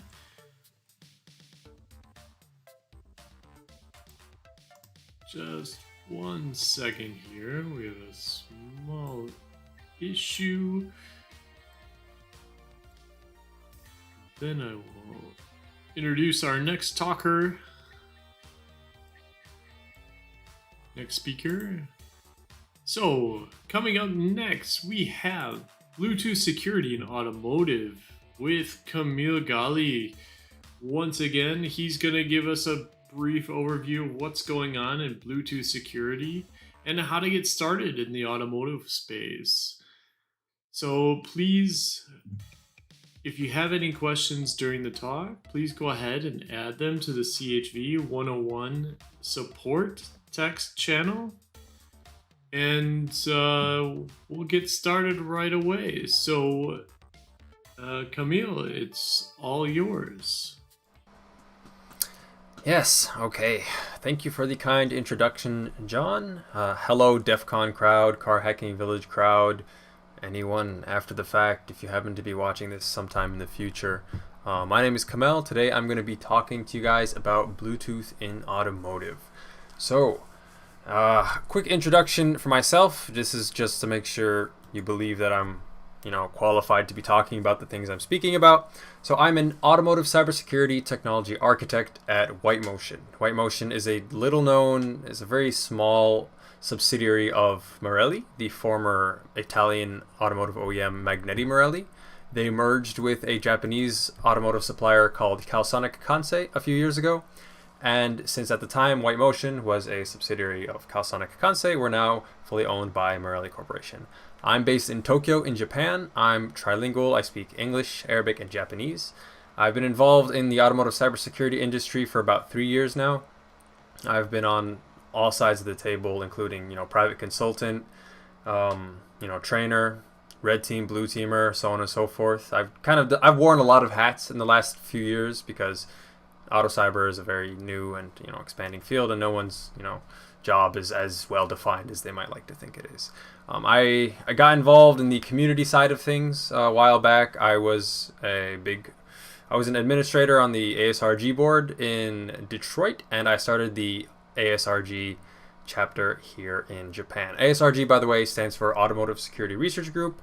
It's a group that is, I believe we're sponsoring the Car Hacking 101 this year at DEF CON, so we're kind of managing things through that. But yeah, it's a group dedicated to sharing automotive security resources and information, and helping expand awareness for the industry and help grow it as not only an industry for work and stuff, but also as a community. Right. So I consider myself a jack of some trades and a master of none. I'm not especially good at anything that I do, I like to think, but I have a lot of interests. So lately I've been doing a lot of Bluetooth stuff. Bluetooth has kind of become my pet project, right? Studying Bluetooth vulnerabilities and techniques for car hacking as it relates to what I do at work, as well as things like RF, digital forensics, and USB. My other hobbies are listed down there, and they're not incredibly interesting, but the picture in the background, you might be able to see, this is me, and this was my team for the 2019 Car Hacking Village CTF. So my team actually came in first place. We're Team Canucks. We're the best, and no one is better than us. And I think it's just worth saying, right? just more for the qualification. But anyway, enough about me, enough of that boring stuff. Let's get into the actual presentation. So, what is Bluetooth?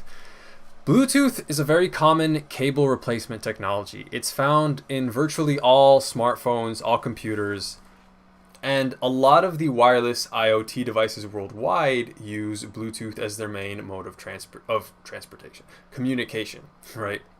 It operates in the 2.4 gigahertz frequency range, which is the same as some of the Wi-Fi standards, right? The 802.11 standards.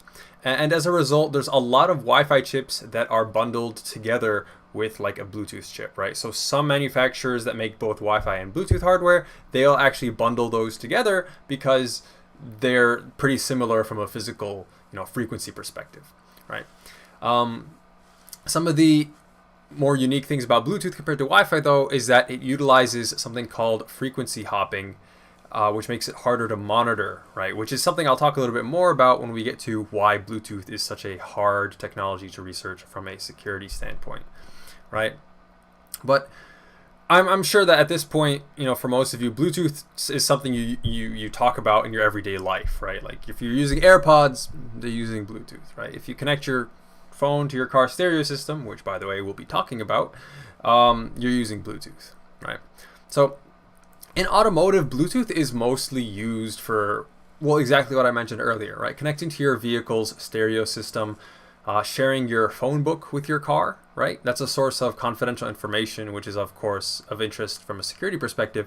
But the main task delegated to Bluetooth is not, a very high impact one. It's mostly just controlling your music, hands-free phone calls, etc. And things like your phone book access, so that you can actually see who's calling you when you're on the road and you receive a text message. Some cars will actually support text message integration too, right? This is the basic use case for Bluetooth in automotive, right?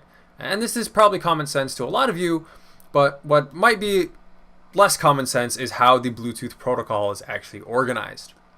So I said Bluetooth protocol, but Bluetooth itself is actually a specification. It's not one specific technology. It is a set of specifications maintained by a company, or rather it's a group of companies called the Bluetooth Special Interest Group, right? They manage the specification for Bluetooth, they publish the standard, and they kind of monitor how it's performing, make updates to it whenever a new version of the technology comes out.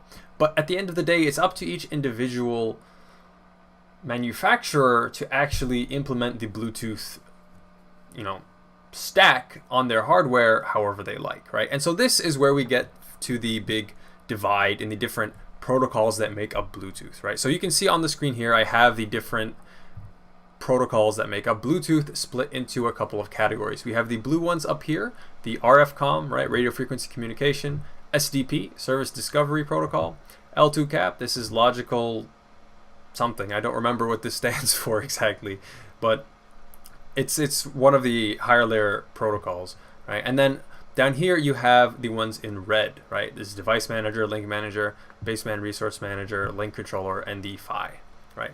And then in the middle you have the host controller interface, right? Which begs the question, what does that mean, host controller interface? Well, I made this box here purple for a reason, right? So the ones on the top, they're blue, right? These are controlled by the host, right? Your operating system. Your operating system will have its own Bluetooth stack, and according to that Bluetooth stack, it operates in a certain way, right? So for those of you who are familiar with Linux, BlueZ is one of the more common Bluetooth stacks running on most Linux distributions, and it's made specifically for Linux, right?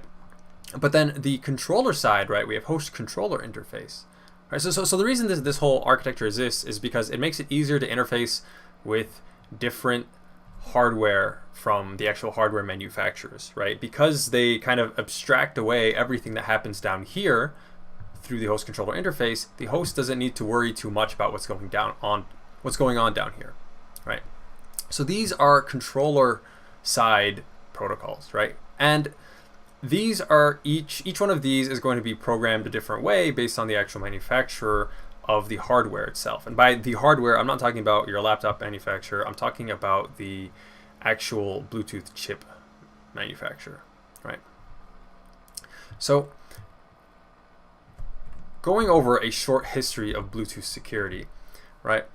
When Bluetooth first came out in the early 2000s, there were a lot of gimmicks that exploited like protocol level issues in early Bluetooth, right? I would call these I call them gimmicks because they're kind of like, okay, the first time they designed it, they decided encryption wasn't important, so they didn't include encryption, right, for certain things like that, right? So a lot of these were fixed in 2007 when the Bluetooth 2.1 plus extended data rate update arrived, right? This introduced mandatory encryption for connection-based data, except for service discovery protocol, and it introduced secure simple pairing, right? So legacy pairing was the process by which Bluetooth devices connected before this.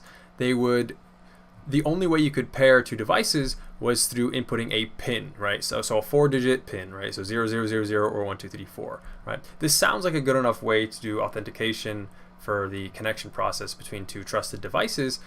But for some devices, right, say for example a pair of cheap Bluetooth headphones you bought online, they don't have a user interface, so you can't really pick the pin that the corresponding connecting cell phone is supposed to put in, right? So they'd usually be hard-coded with something like 0000 or 1234, right? And this was kind of a bad system, and so that's why they introduced secure simple pairing, which introduced a couple of more options for pairing your device. So now they have passkey, they still have the passkey input, but then they also have numerical comparison. They also have out of band, right? Out of band pairing is essentially you pair through a different mechanism other than Bluetooth, right? So you might have like NFC or something else, another technology entirely used to do the pairing, but then the actual data transfer, etc., is done over Bluetooth. And there's another one called Just Works, which is exactly what it sounds like, and it needs to go, to be honest. It's essentially no authentication at all. But that's for things like I mentioned earlier, things like headphones that don't have a user interface, or like a keyboard or monitor where you can actually do a number comparison. They have to have something in place to work, so they introduced Just Works. But anyway, so after that happened, right, after the introduction of secure simple pairing, or sorry, I got a little bit sidetracked, there was a pretty long period of about 8 years where there wasn't a lot of research done on Bluetooth, right? So most of the old gimmicks didn't work anymore. Bluetooth Low Energy, which came out alongside Bluetooth 4.0, started out pretty insecure and was a pretty hot topic for research.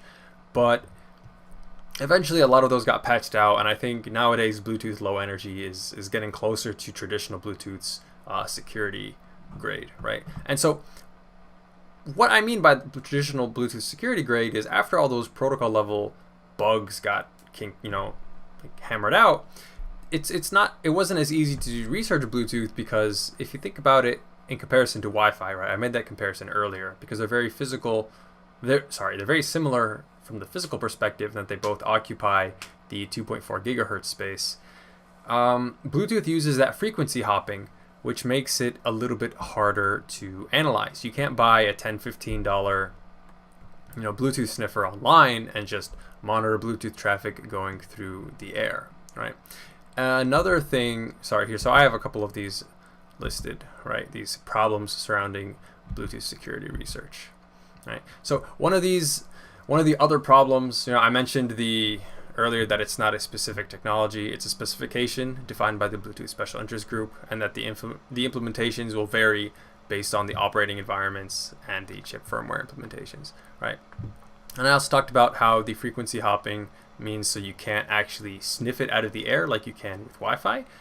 There does exist equipment for that, but that's going to cost about $20,000 minimum, right? Like these are very high grade, like I would say like government military grade equipment. You cannot be expected to buy this if you want to do research on Bluetooth, right?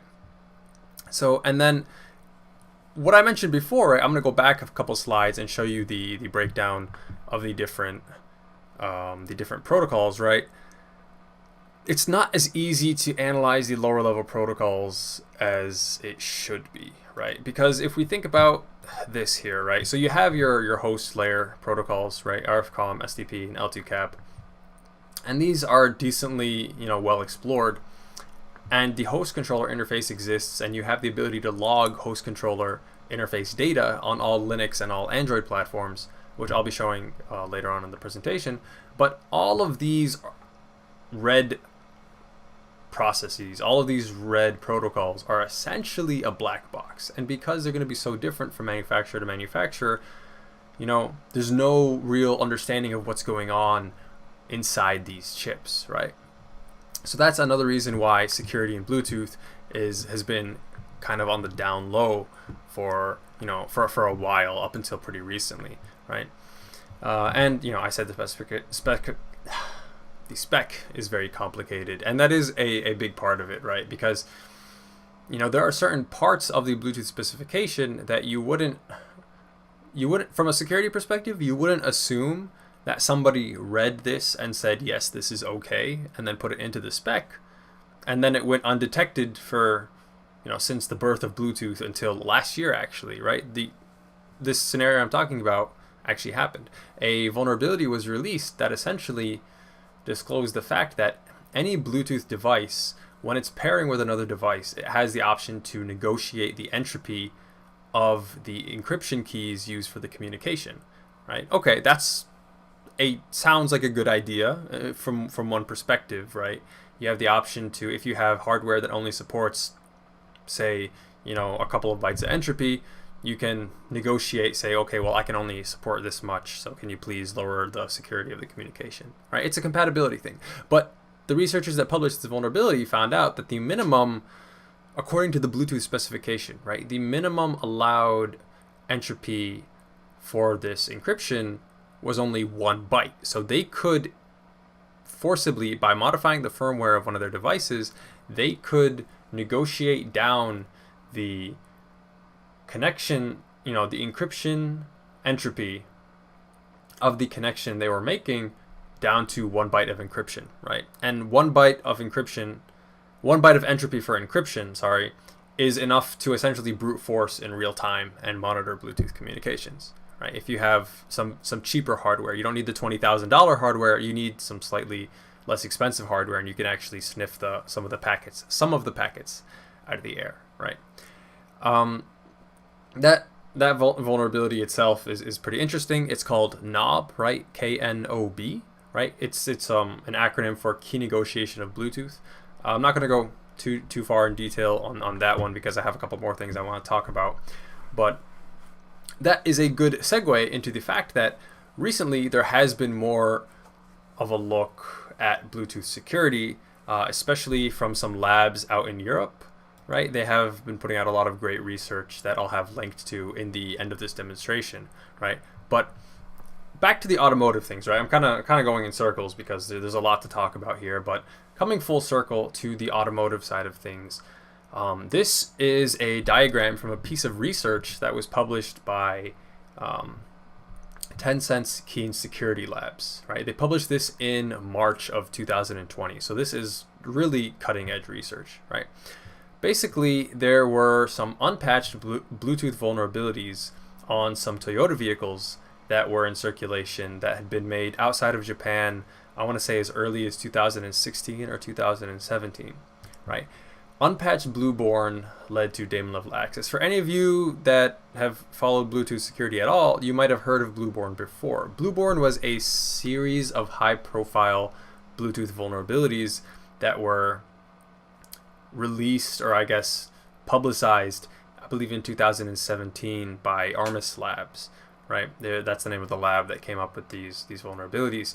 It was essentially the ability to remotely execute code on any device that had Bluetooth enabled, even if the device wasn't in discoverable mode, right? Discoverable mode is when you make your Bluetooth device visible for the intent of pairing with another device. You have to make it visible through discoverable mode just so that it's easier to find, right? But they essentially showed that even through without having to pair with the device, without the device being in discoverable mode, they could execute code on any device running Bluetooth remotely, right? So the scenario behind this disclosure, right, that happened this year by Keen Labs, they showed that through exploiting these unpatched vulnerabilities in these automotive head units, right, inside these Toyota/Lexus vehicles, they were able to gain daemon level remote code execution because the Bluetooth service on the main board here, right, this board here this is a wiring, a logical diagram of the inside of that head unit, right? This main board, which is running the Bluetooth service, was running Bluetooth at a pretty high privilege, right? It was running it at a daemon level privilege. So from there, they were actually able to get remote code execution, escalating privileges to root, and establishing a Wi-Fi backdoor was the next thing they did, right? So they made a Wi-Fi backdoor that allowed them to SSH back into it from a slightly longer range than Bluetooth allows, right? Because Wi-Fi has a better operating range than Bluetooth does. And through that, they were then able to make use of this main board's position inside the head unit to actually push updates to some of the other devices inside the head unit, right? Specifically, this UCOM board. This UCOM board is connected to the CAN buses that the head unit itself is connected to, right? And for those of you who are coming from an automotive background and just wanted to learn a little bit about Bluetooth, you know that being connected to the CAN bus is essentially getting access to the car's nervous system, right? This is the the controller area network, the in-vehicle network, along which a lot of the vehicle controls happen, right? So, long story short, I could talk about this particular bit of research for about an hour on its own. But long story short, Bluetooth vulnerability led to further exploitation, and the installation of a backdoor, which allowed the researchers to reflash this Yukon board, which, by the way, didn't have any checks on the software that was pushed to it for updating it, right? Which is an entirely separate problem. But we're then able to pivot from there onto both the CAN buses, the dedicated CAN bus and the infotainment CAN bus.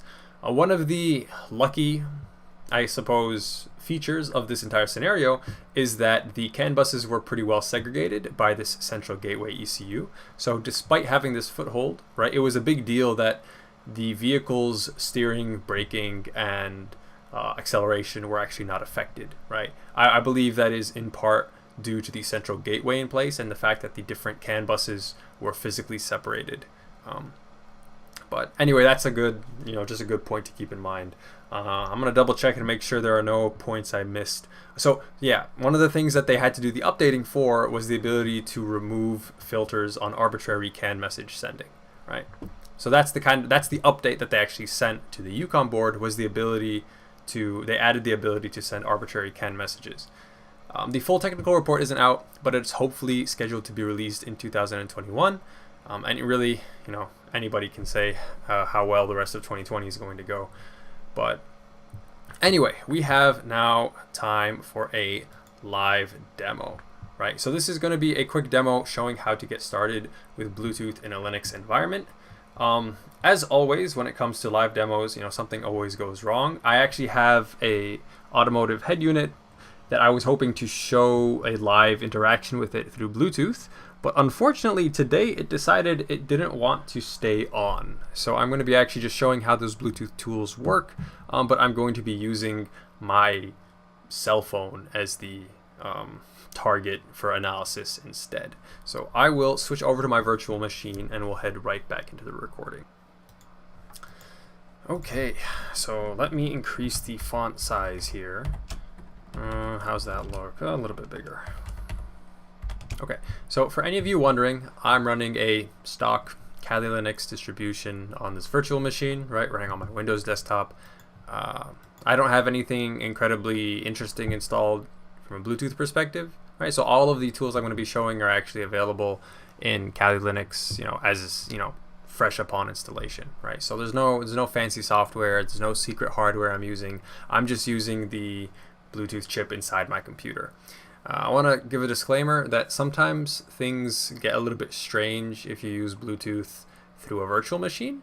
The reason is because your virtual machine and the actual hardware and your actual host machine are sharing the same hardware, right? The same Bluetooth hardware. So if I start connecting to something with my virtual machine, it will sometimes confuse the host machine, and that's, it's a little bit of an annoyance, but for the sake of today's educational demonstration, I think we can live with that, right? So the first thing I need to say, of course, a disclaimer that I'm not going to be showing any vulnerabilities or exploits that could lead to compromise of any systems, right? I'm just going to be showing some basic surveillance tools and showing what you can find very easily with the proper knowledge with some open source software. I'm not talking about anything incredibly expensive, you know how it is. But it's important that we understand, the whole purpose behind all of this is that we understand what security risks might be present in the vehicles we operate, the other devices running Bluetooth, any privacy concerns that might be, unaddressed otherwise, right? We don't learn these things in order to harm people. We use these techniques to arm ourselves with the appropriate knowledge to protect ourselves from those who may do us harm or may mean us harm, right?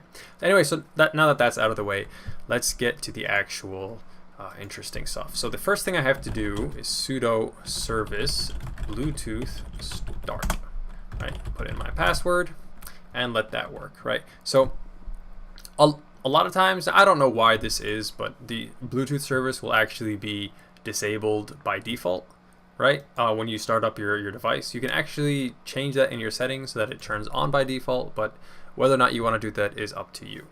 But in any case, the next thing we're going to do is check what Bluetooth controllers are available on our machine. So that's done in Linux with HCI config, right? That's host control interface configuration. So this now here shows all of the devices I have, all the Bluetooth devices. I have just one right now. I have my internal, my laptop's Bluetooth chip, right? Primary bus is USB. Depending on how your computer is built, this might actually be something different, like I2C, right? So on and so forth. But the way mine is set up to be USB. You can see the Bluetooth address of that Bluetooth chip, right? Mine is currently up and it's running a pscan right now, right? You can see a lot more information if you say sudo HCI config -a, right? We can see a little bit more now, right? So we see the same information as before. We have the Bluetooth address, we have the status, it's up and it's running. We see I haven't really sent very much, so I don't have any errors, nothing incredibly special is happening here. And most of this information isn't incredibly useful, right? Like off the bat, it's not incredibly useful. I'll be perfectly honest, right? But there are a couple of interesting things here. For example, the name, right? Name is Kali. This is how my device appears when I go into discoverable mode and another device kind of scans me or finds my device through its scan for Bluetooth devices. Because that's how Bluetooth devices find one another, is they do a scan, and any device that's discoverable in your area, you'll be able to pick up on it, right? I'll be showing that in just a quick second. So more than that, there is this class object here, right? So the class in this scenario is talking about the class of device. This, this 1, 2, 3, 4, 5, this 3-byte number, or hexadecimal number, is actually used to identify what type of device belongs to this, or this Bluetooth chip belongs to. So the class will identify your device as a phone, as a laptop, as a desktop, as a pair of headphones, so on and so forth. Sometimes this is a big deal, right? Because if you think about a car, most cars aren't designed with the expectation that they will connect to a laptop over Bluetooth, right? It's not like the most outlandish thing to think in the world, but a lot of cars will actually refuse Bluetooth connections from devices that have their class identifying them as, a laptop or a desktop computer. So depending on the actual type of Bluetooth chip you're using, you might be able to change the class of device that your device actually identifies as, right? So I don't believe I have the ability to do that with my internal laptop Bluetooth chip, right? This is entirely a metric of the Bluetooth chip installed inside my laptop. I'm actually going to go ahead and give it a shot and see if I can change it, right? But the first thing I'll do is I'll show you guys, right? HCI config HCI0 class. This will give us a little bit more information about what my class is reporting, right? Currently my class is set to 0C0000. This is actually, I think, because I'm using a virtual machine, right? It's just labeled as miscellaneous. It doesn't have a actual, real class of device because this is a virtual machine, right? But let's see if I can't change it, right? I'm actually doing this for the first time. I've never done this myself on this machine. But if I go for sudo HCI config HCI0 class and I enter the class ID, I want to set it as 0x5a020c. I know that's for cell phone. Let's see if that worked. Oh, there we go, right? So now I've successfully changed the class of device associated with my Bluetooth chip to that of a cell phone. So see, the device class here now shows phone, smartphone. So you might be familiar with this, like when you're trying to pair your phone to your car, right? When you're searching for your car on your cell phone in the Bluetooth menu, it'll actually show like a little symbol next to each device, kind of giving you an idea of what kind of device that is, right? Is it a pair of headphones? Is it like, it'll show like a laptop, like a little, clip art laptop if it's an actual computer, right? Or if it's another smartphone, it'll show a smartphone. So now when I scan or go discoverable with my laptop, it will display itself as though it was a smartphone, right? And this is useful for spoofing if you want to copy someone else's device and try and do some research on intercepting a pairing request, for example, that's that's you're getting very, very creative there at that point, right? But I'm glad this worked out. This gives me something to show for. But anyway, on with the demonstration, right? So the first, in general, when you're doing a security test, the first thing you need to learn how to do is actually find what you're looking for, right? And so that means you need to scan. So HCI tool scan. Because like I mentioned before, the actual device I'm using, I wanted to use, the extracted head unit, currently isn't working. I'm gonna actually turn Bluetooth on my smartphone, and we're going to see if I can't find it by scanning. All right, so HCI tool scanning. I'm currently discoverable, so it should pop up any minute now. If it doesn't, I'll have to think fast because, well, okay. Anyway, here we go. Okay, so these are my headphones, right? The name is in Japanese, so don't worry about it if you can't read it. But this here is my cell phone, right? It shows my cell phone's name, right? This is the name that my cell phone broadcasts itself as over Bluetooth, and this is my cell phone's Bluetooth address, right? I don't mind sharing this information. There's not a whole lot you can do with this, but there is a little bit more than you think that you can do with this, right? And I'll show off some of the features of what's actually contained inside a Bluetooth address in just a second, right? So this basic scan here gives us a very basic idea of what's around us, but if we say instead, okay, sudo HCI tool info, and then I copy this, right, and paste it into my command line, it's requesting information from my phone, and now we have this whole little dump here. This dump is great, right? This is really like the first thing you want to do when you're testing a Bluetooth device. And I'll show you why. The first thing it shows you is the OUI company, the it's the organizationally unique identifier company, Samsung Electronics, right?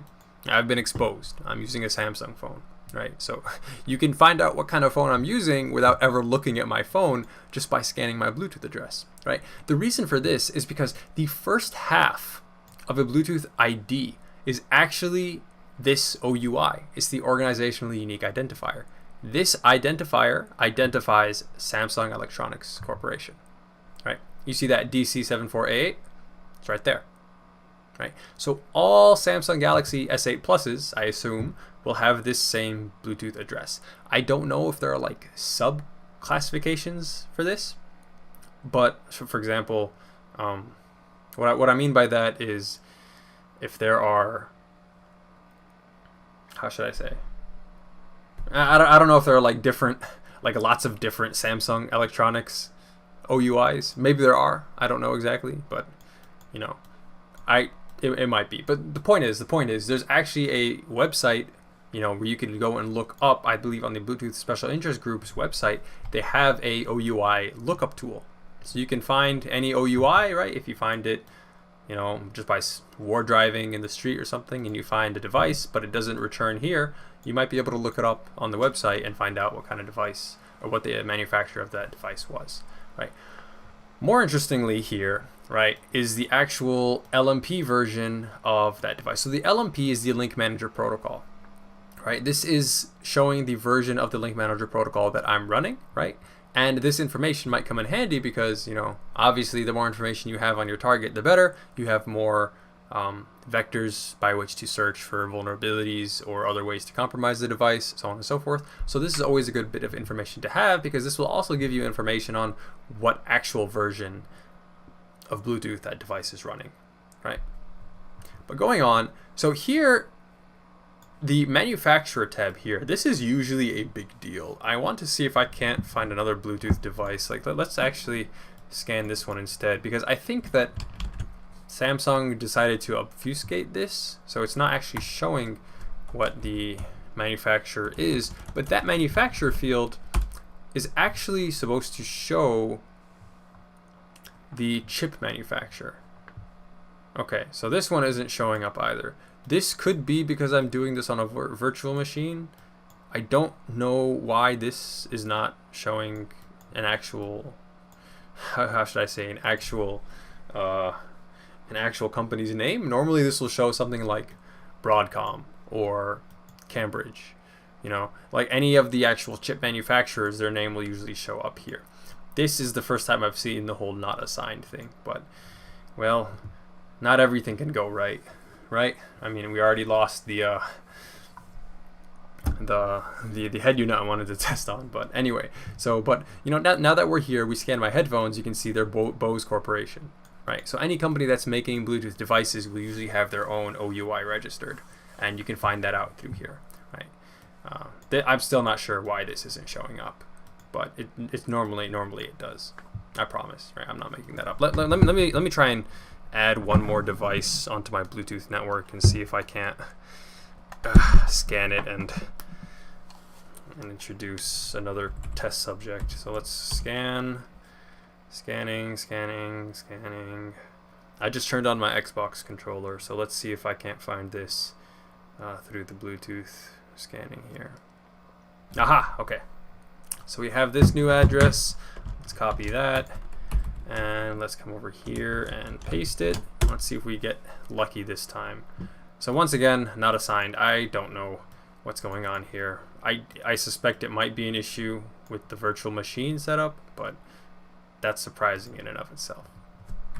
Anyway, so I've kind of gone in a circle here, wasted some of your time. I apologize for that. But let's get on with the rest of the tools, right? So after scanning, I mentioned earlier that one of the protocols running on the host side of Bluetooth is the Service Discovery Protocol, right? So Service Discovery Protocol is the only connection-based protocol that doesn't require encryption. And this is because what Service Discovery does is it advertises what services, you know, what functionalities this Bluetooth device has, right? If it's a car, it's got to have, you know, phone book access, it's going to have audio visual control. Each of these is its own set of functionalities that's, you know, dictated by those services, right? We call those services. So the way you actually look at what services are available on a device, right? Let's go back to my cell phone and copy this here, right? We'll copy that. So if we come back down here to the command line and we go SDP tool, right? Service Discovery Protocol tool, browse, and I just paste that. And let's see if we can't ask it for some information. So sometimes it will refuse it based on the device. Sometimes you have to be paired with the device before it will actually concede any information to you, right? This is, and the embarrassing part about this is that I wish I could tell you that all of these tricks worked 100% of the time, the first time, every time. And sometimes that doesn't actually work. Right? Sometimes you have to just try it more than once. Sometimes the device just doesn't want to talk to you unless you do a fully established connection, right? So it looks like my cell phone is being pretty stubborn today, but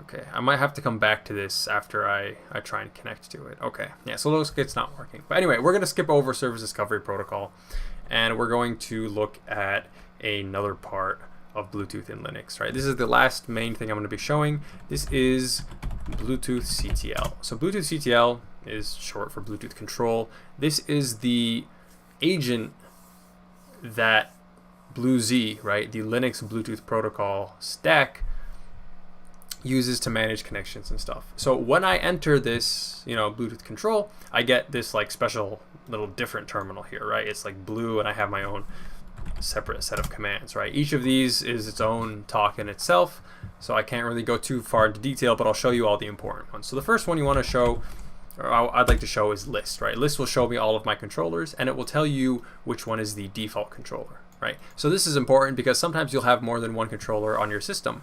For example, if your controller, the internal controller, Bluetooth controller on your system doesn't allow you to change the class, for example, a USB, you know, an external one might allow you to do that, right? So you might have two, and then you need to select which one you want to use. So in my case, I'm going to say select 2.8 tab complete. Yeah, it's my only one, so it's kind of redundant to do that, but it's a good thing to know how to do, right? So devices. What did my devices show? So I have these are not my AirPods. These are one of my friend's AirPods. but they're there. And if I go remove 504, will that remove them? Yes, it will. All right. So now I go back to devices. So now we're back to an empty list of devices, right? So devices is used to show all of the, well, devices that you've encountered, right? So let's see if there's a part of this help screen here. It doesn't actually show. No, it does. Yeah, it lists the available devices. So anything that you've scanned, anything that you know is in your vicinity, right, will appear in that devices list. I removed this because these aren't with me right now, so they're not actually around here. But let's go ahead and turn on the scanning feature of Bluetooth control. It's a little bit different from the HCI control, but set scan on and then see what shows up, right? So as before, we have my phone, right? It shows up as a new device, which is now populated in my devices tab. And from here, I can go ahead and connect to it. Oh, there are my headphones again. Let's turn the scan off now because I've got my target device, right? It's already shown up here. There's no need to keep poking around and exposing my neighbor's Bluetooth devices. But from here, we have a couple of more cool things we can try. We can say info DC, right, and see what we got. You know, through this interface here, we have a similar dump of information that we got when we used HCI tool info, but here we can actually see the class of my cell phone, right? So it's showing that this is class 005A020C, right? This is the same one that I changed my internal computer to, but it shows like, you know, it shows what the class of the opposing device is, which might be useful information. And, you know, icon is going to be a phone, not paired, not trusted, so on and so forth. And it does support legacy pairing, right? This might be a piece of information that you're interested in, right? Depending on what you're looking for. So let's go ahead and actually try and pair with my phone. Let me just unlock this thing and get to the pairing process. So if I say pair DC, tell me to pair with this. Okay, it says connected. Yes, so I have a connection. Okay, I have a added device. I'm gonna hit OK on my phone. Because I'm doing this in a virtual machine, this might not work as I hope it will, but it's something, right? Okay, so now I have, it shows Alendite here saying I'm connected to it. I'm gonna actually open a new tab and say STP tool, browse this, and see if this time we get a response from it. Hopefully this will work. If it doesn't, I'll have to include like a post recording, like screenshot of what the output of this tool looks like. But I'd like to be able to show it live if possible. Yeah, I knew doing this on a virtual machine was a mistake. Okay, let's try this in sudo. I don't know if it got stalled somewhere before reaching the actual communication part, because it's not showing the requesting information part that it was last time. Yeah, in my experience doing Bluetooth, a lot of times things just don't work that's the second time, right? Like they just don't. Okay. So as embarrassing as that is to admit, this is a genuine part of working with these tools, right?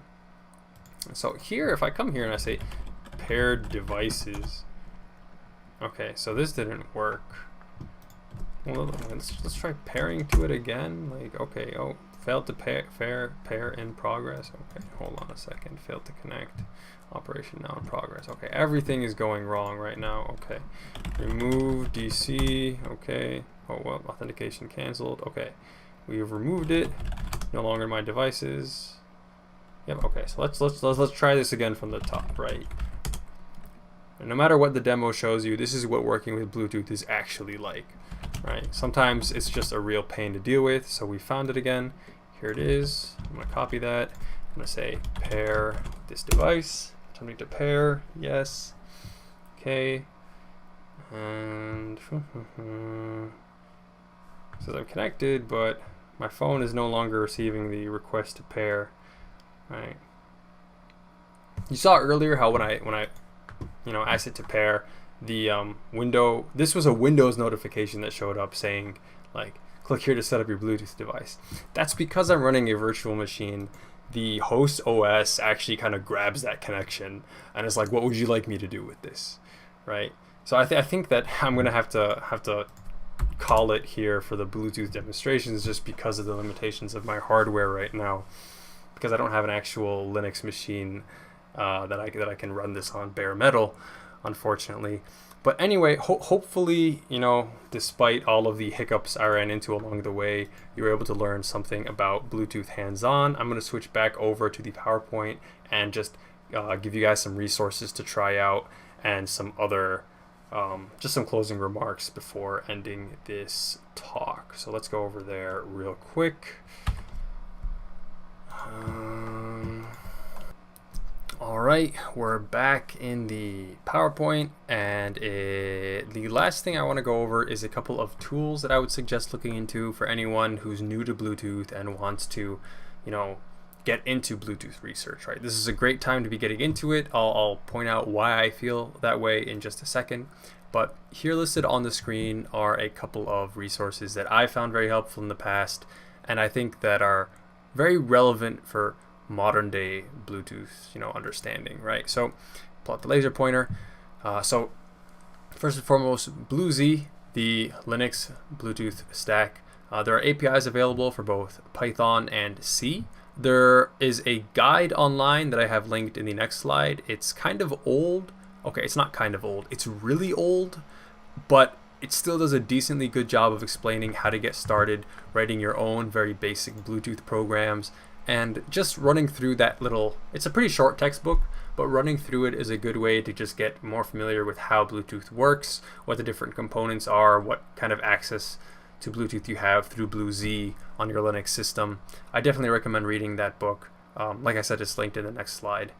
Bluetooth Stack Smasher, this is a fun little tool that was made a long time ago. It's not likely going to get you an awesome pwn of a head unit, right? But it's essentially an L2 cap layer packet fuzzer, right? It will just blast random data at the L2 cap layer at a given Bluetooth address of your choice. It's very, very simplistic, but it has some has the ability to, you can actually customize the frame, or the data that it sends out to the target device. So I've used it before with varying degrees of success, but it is good to know that it exists. It's about as good a over-the-air Bluetooth fuzzer as you can get. SpoofTooth, this is another quite old one. This was a project made for the express purpose of spoofing nearby Bluetooth devices. So it makes it a lot easier to do what I was showing, like with the changing your class to copy a device, and you can change your Bluetooth address too, if your Bluetooth chip allows that, of course. So SpoofTooth kind of simplifies that process, of course, based on the allowances of your hardware. And then Internal Blue, this is really a big deal. I think that the lab doing this research here, this is the CMO lab, somewhere, I don't remember the country they're based out of, but it's somewhere in Europe, and they are the ones who have really kickstarted a lot of the recent Bluetooth research. So I mentioned before the knob attack, right? The key negotiation issue that was part of the Bluetooth protocol. That was discovered because the researchers who found that were using this Internal Blue. This is a framework for re-flashing Broadcom Bluetooth chips and essentially using them as very flexible Bluetooth adapters, right? I won't go into too much detail because, I'll be honest, I'm not really qualified to talk about it. I don't want to say anything incorrect and have you all assume that I'm qualified at that level. But it's really, really great. They have a lot of talks published. I believe they published a couple more recently that I still have to watch. But just going to their GitHub page will give you access to all of their papers and, recorded presentations, so on and so forth. And I think everyone interested in Bluetooth could definitely benefit from checking them out, right? So speaking of the references page, this is my references page. The Introduction to Bluetooth Programming is the BlueZ one that I talked about before. The Internal Blue GitHub, definitely a great resource for anyone, like I mentioned. The knob attack, this is if you wanted to read more about the knob attack or Blueborn, right? These are the two vulnerabilities that I talked about to some degree of depth in this presentation. And lastly but not least, this is the link to Bluetooth Stack Smasher, the tool that I mentioned before for L2 cap fuzzing. So hopefully you find any of these useful. Hopefully you learned something Hopefully this will help you out maybe in the CTF for our virtual car hacking village. If you have any questions, of course, I'm always open to be emailed, right? Just send me an email at kamel.gali@whitemotion.com. I'm happy to provide you with these slides or any other resources if they're something that I own and I'm, free to share. But hopefully you have a great DEF CON, and yeah, on to the next Car Hacking 101. All right. Camille, thank you very much for such a really nice presentation. Really amazing about Bluetooth and how to go about just investigating it. And that's what we're trying to do here in CHV 101 is do a little bit of reverse engineering and see what we can understand and what's not working maybe the way we expect it to do. So thanks, Camille. Yeah, as embarrassing as it is, right? All of the curse of the live demo, right? The curse of the live demo. As embarrassing as it is, I feel like just, even recording the troubleshooting steps I took might have some benefit to somebody someday. And that's a big part of like trying to learn something. Sometimes I wish that like anyone else who made a video tutorial, like if they had to troubleshoot something, if they did it off screen, I'll be like, wait, no, come back. Show me. I want to see too, right? But as far as the little snafus that occurred during the actual demo I was doing up there, I have my bare metal machine in my lap right now, right? And I just tested the two big things that kind of puzzled me when I was doing the tests on my virtual machine. The chip manufacturer not appearing when I ran HCI tool info, and the SDP tool browse feature not being able to get information from my phone. Those two, I think, those are incredibly important pieces of the Bluetooth recon, right? And I don't want to make it seem like I'm peddling false information. They do absolutely work.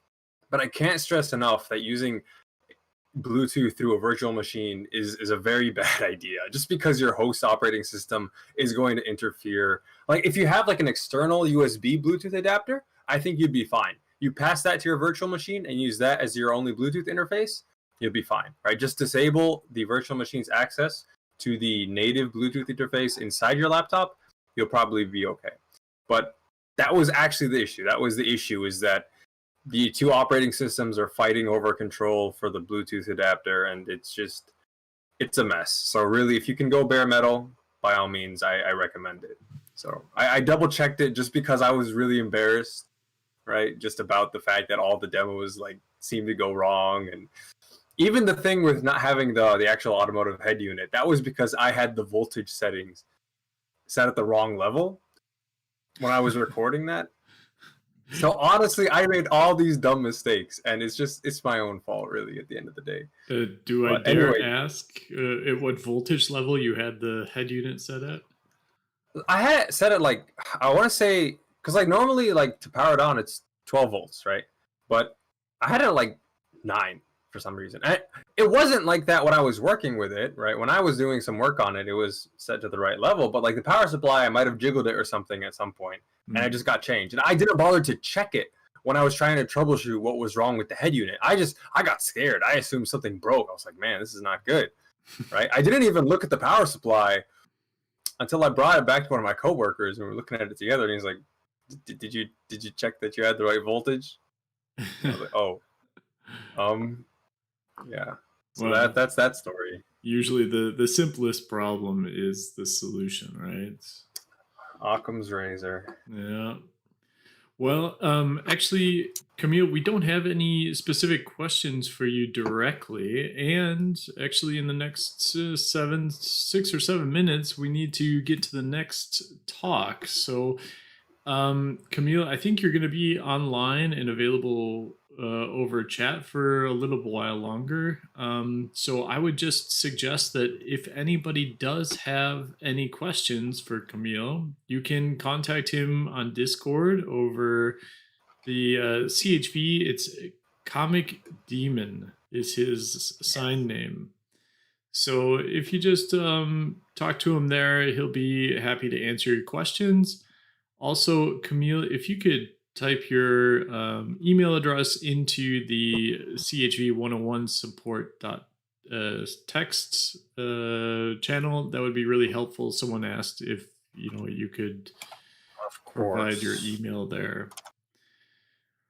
All right, guys. So we need to get ready for the next talk. The next talk is going to be automotive Ethernet for the rest of us, and we're going to talk a little bit, or more specifically, about automotive Ethernet in vehicles. So this will happen in around 5 minutes or so. So we'll see everybody back here in around 5 minutes. Camille, thank you once again so much for doing that talk. My pleasure.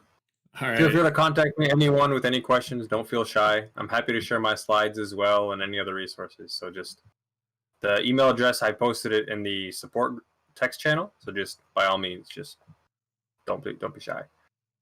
Great. Thank you, sir. All right. We'll see you here in a few minutes again.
right, welcome once again to Car Hacking Village 101.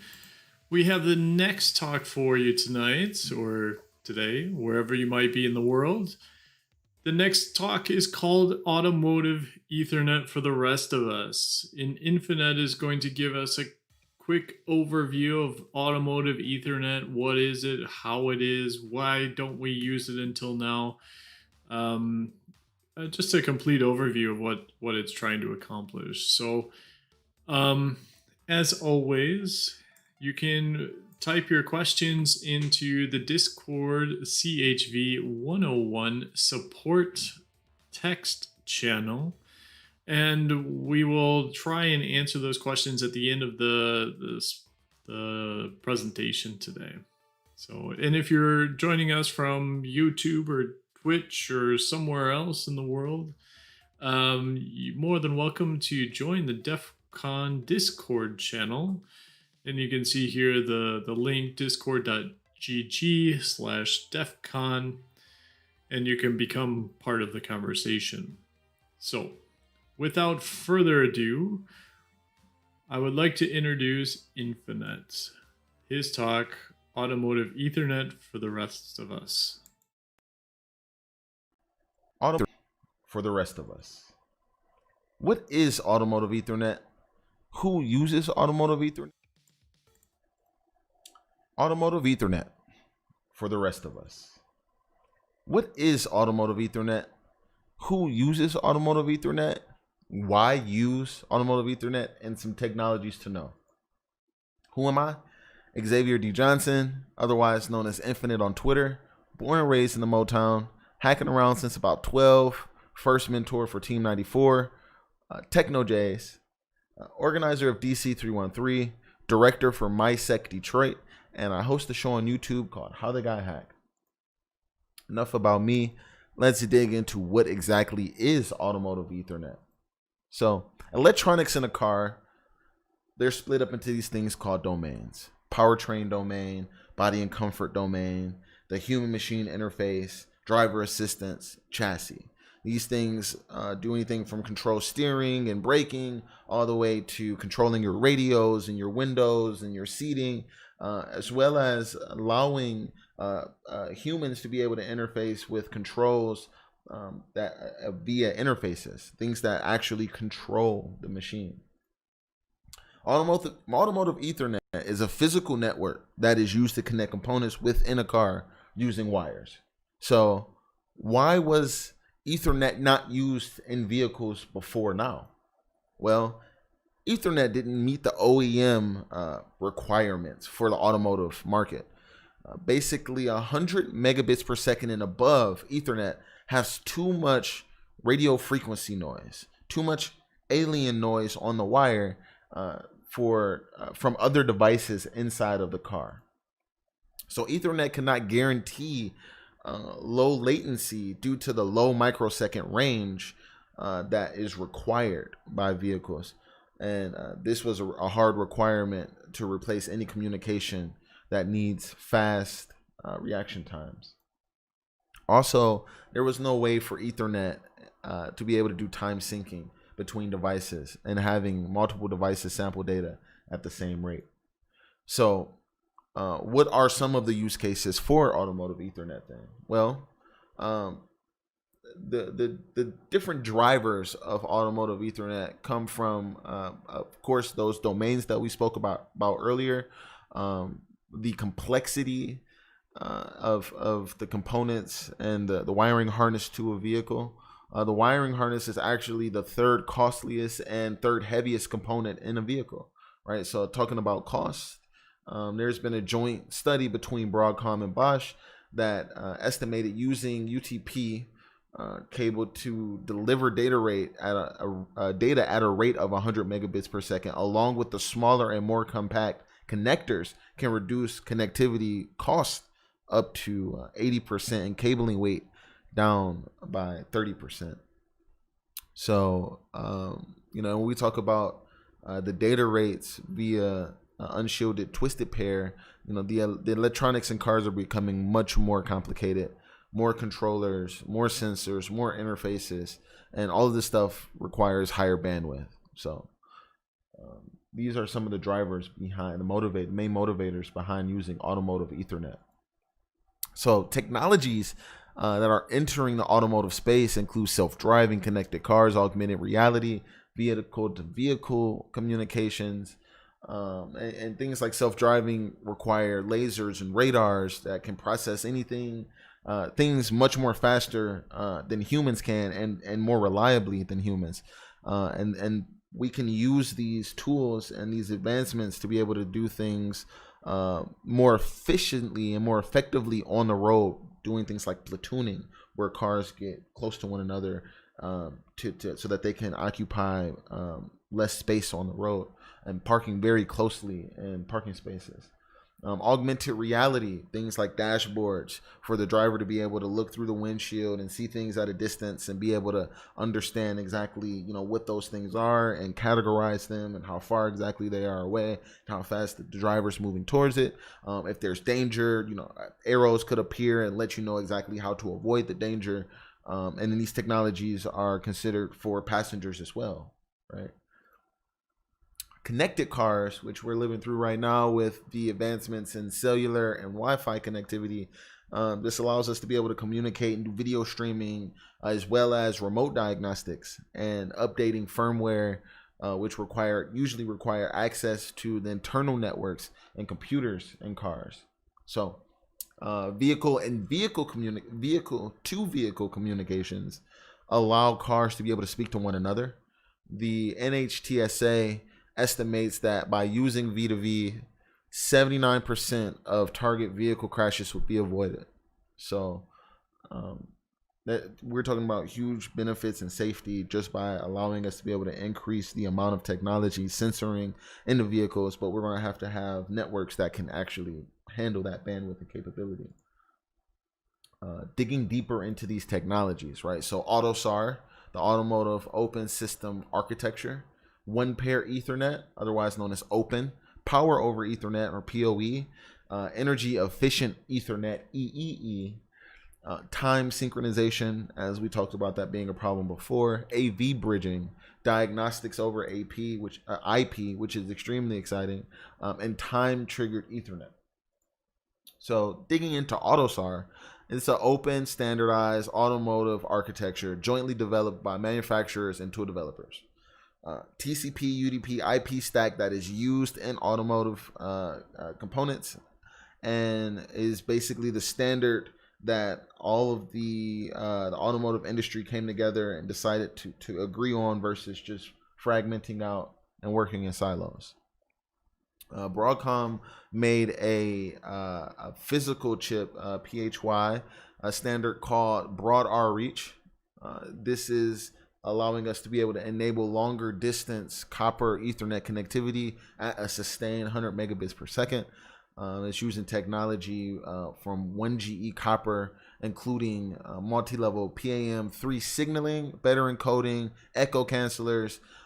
These allow for bi-directional data flows on a single pair.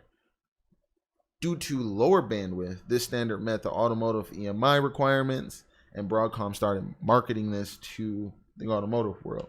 Power over Ethernet. It's used to further reduce the wiring needed, since you can actually power the end devices as well as sending data over that wire at the same time. So you're able to power the device as well as get data over it without the need for having extra wiring to power the device. Energy efficient Ethernet. So when you're dealing with cars, not all of the electrical components turn off when the engine is turned off. So with that being said, you have a drain on the battery, and to minimize that, energy efficient Ethernet turns off the network when it's not in use. So the components that don't need to be powered on stay off until the engine turns on. This is to help with minimizing power consumption. And then, so time synchronization, we talked about this. Time is a must. It needs to be synchronized between all the nodes in the car. So the IEEE 802AS 802.1as, timing and synchronization for time-sensitive applications and bridge local area networks, is the standard to actually synchronize timing. This uses a profile and introduces simpler, faster methods for choosing a master clock. Time-triggered Ethernet. Many controls in the car require communication latency in a single microsecond range. Literally, so controllers can get sensor readings to control functions of vehicles. If we're talking about self-driving cars, we want to make sure that the sensors have communication latency that is extremely low. So time trigger Ethernet simplifies the design of this, creates fault tolerance and high availability. The safety and redundancy are maintained upstream at the network level without any need for the application to be involved.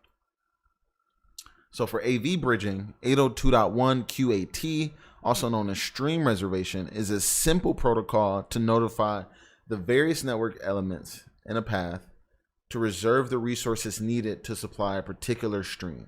And 801.1 QAV, the queuing and forwarding for AV bridges, defines rules to ensure that an AV stream will pass through the networks within the delayed specified time in the reservation. ISO 13400 is a standard that is adopted by the automotive industry to both read out diagnostics from the computers in the car and update firmware in the car. So this covers our diagnostics over IP portion. The protocols run over TCP IP and are used both on dedicated diagnostics Ethernet connections as well as over the air systems such as GM OnStar. Thank you very much. I hope that you learned a few new things about automotive Ethernet. And if you have any questions, please don't hesitate to hit me up on Twitter. All right, Infinite, thank you very much for such a great overview of the automotive Ethernet. Infinite will be available on the Discord channel. There's no real questions for him right now, but if you need to get in touch with him, he will be on the Discord channel, Infinite.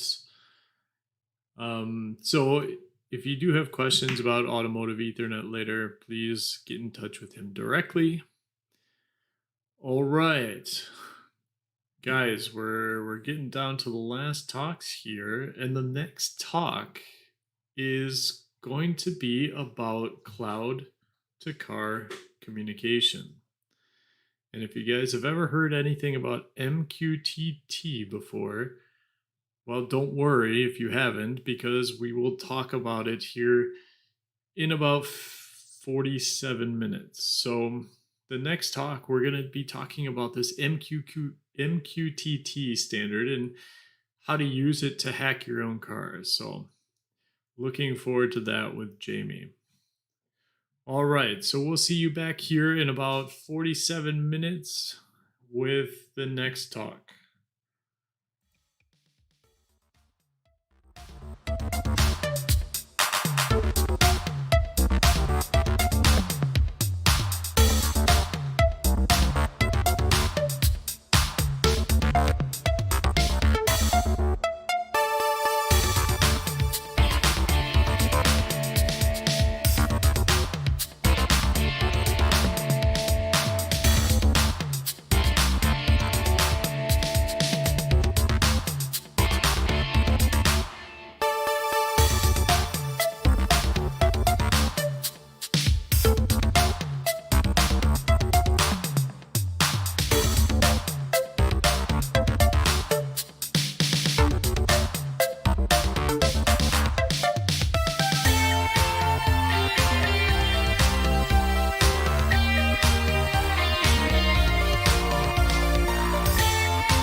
All right, welcome back everyone, Car Hacking Village 101. We have a really great presentation coming up. Jamie Lightfoot is going to be talking to us tonight or today about card to cloud talk using MQTT for car hacking. This is going to be a presentation about using a messaging protocol that our cars talk to the cloud and the cloud talk to our cars. So please help me welcome Jamie Lightfoot and her talk, Car to Cloud Talk, using MQTT for car hacking. Hey everyone, welcome to my talk, Car to Cloud Talk using MQTT for car hacking. My name is Jamie Lightfoot. I used to work as an electrical engineer and now I work at Grimm doing car hacking. Hey everyone, welcome to my talk, Car to Cloud Talk using MQTT for car hacking. My name is Jamie Lightfoot. I used to work as an electrical engineer and now I work at Grimm doing car hacking. This is a Car Hacking Village 101 talk, which is meant to introduce people to foundational ideas, protocols, and so on used in car hacking. Earlier today, we had talks on CAN, OBD, in-vehicle networks, Bluetooth, Ethernet, and now MQTT. One of these things isn't quite like the others, so before we talk about MQTT and how it works and how you can use it, let's talk about why we're talking about it in the first place. Automotive companies won't directly come out and say it, but if you've got a newer car or truck, then they're probably collecting a lot of information on you and your driving habits all the time. Some of this is sold as safety features like OnStar or other ways of remote assistance where they need to know the location of your car. Some of this is sold as convenience. For example, you've got remote unlock or lock functionality, remote start, remote alarm through a phone app. There's also over-the-air updates so you don't have to go into a dealership. Some of this connectivity is much more for the engineering company's benefit than for the consumer. In a past job, I worked on a project where we aggregated truck engine and transmission data, and we would use that to predict future maintenance needs and ship the repair parts to where we knew the trucks were going to be weeks in advance. We would save the company tons of money on downtime, and we would also get them insight into what kind of warranty claims were going to be coming up. In all of these cases, the data somehow has to get to or from the car to somewhere else useful, like your OEM branded mobile app, some kind of online engineering portal, a dealership tool, or whatever. And that's where MQTT comes in. Most of this talk is going to be about the protocol itself, but to give you an idea of how this ties into an actual car, for newer cars and trucks, we have a telematics control unit, or TCU, which is the PCB in this diagram. The TCU is going to be likely on the CAN bus and accept other inputs from the car, for example, if there's a GPS antenna. So it has the ability to interface with the car, and it also has an understanding of what is currently happening in the car. It'll be able to use its cellular connection to the cloud to send information in the form of MQTT messages. It can also do the same thing in reverse, where it is accepting MQTT messages from the cloud and then taking some kind of action within the car, for example, sending information out over the CAN bus. The TCU device has to have, at a minimum, the ability to connect to a cellular network, or more likely, networks plural, as coverage is going to vary throughout a given area, and you want to be able to switch between them. And then CAN transceivers, or another way of interfacing with the other parts of what is happening in the car.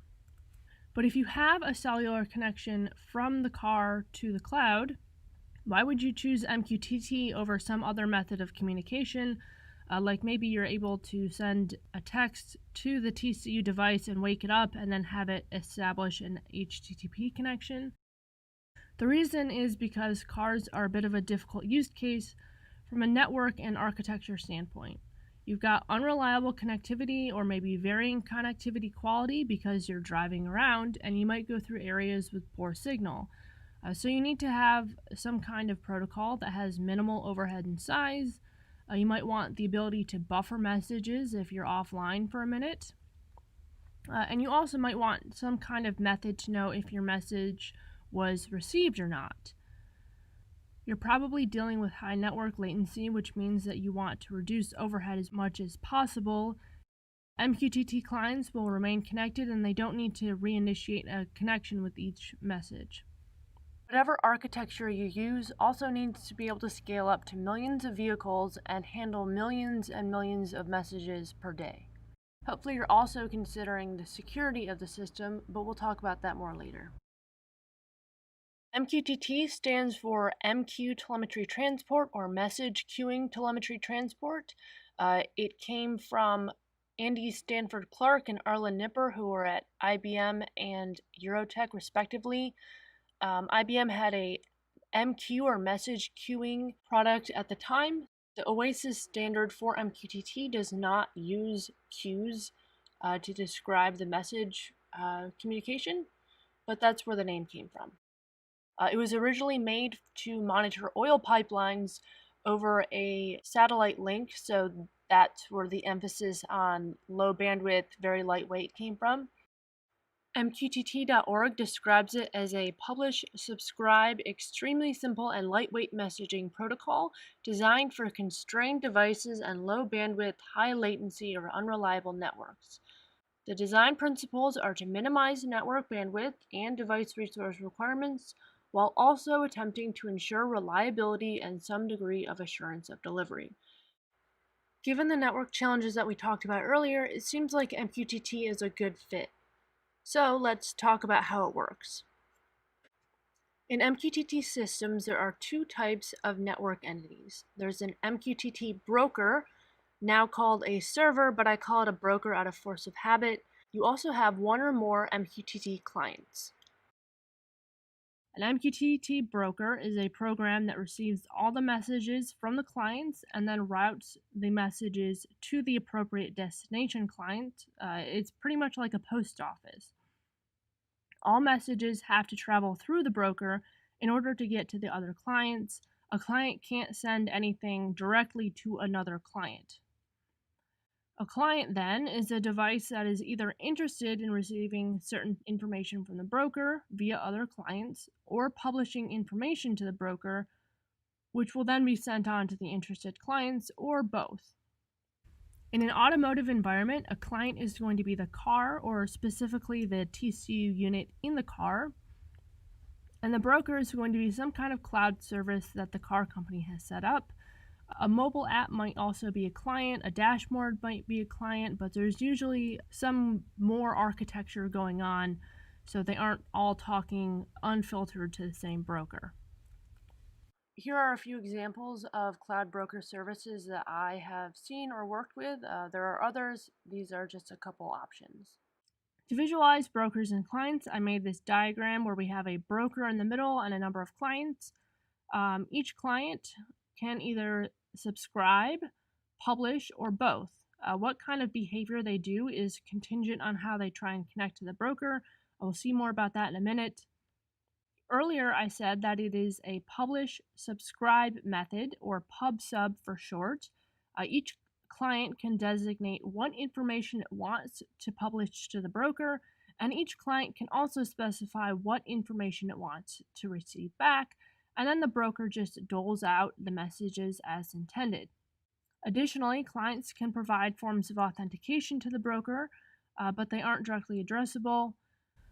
So if you have a whole fleet of trucks or cars sending out messages, you probably want to be able to keep the messages separate or organized so you know which messages apply to which vehicle. And that's where topics come in. You can designate topics however you like. However, there are some patterns to follow. Here I've got some example topic names where maybe we have a DEF CON wide broker and there's a topic called Car Hacking Village, where if you subscribe to that, you get all the information being sent out related to Car Hacking Village. And then if you publish to it, then everyone who's subscribed will receive that information. But because Car Hacking Village has a lot of different things going on, let's break it down into subtopics, where we have Car Hacking Village /talks, or Car Hacking Village CTF, where if you're only interested in the talks or the CTF, you can subscribe just to that and narrow down the information that you receive. Likewise, if you're publishing, you are publishing to a more narrowed down audience.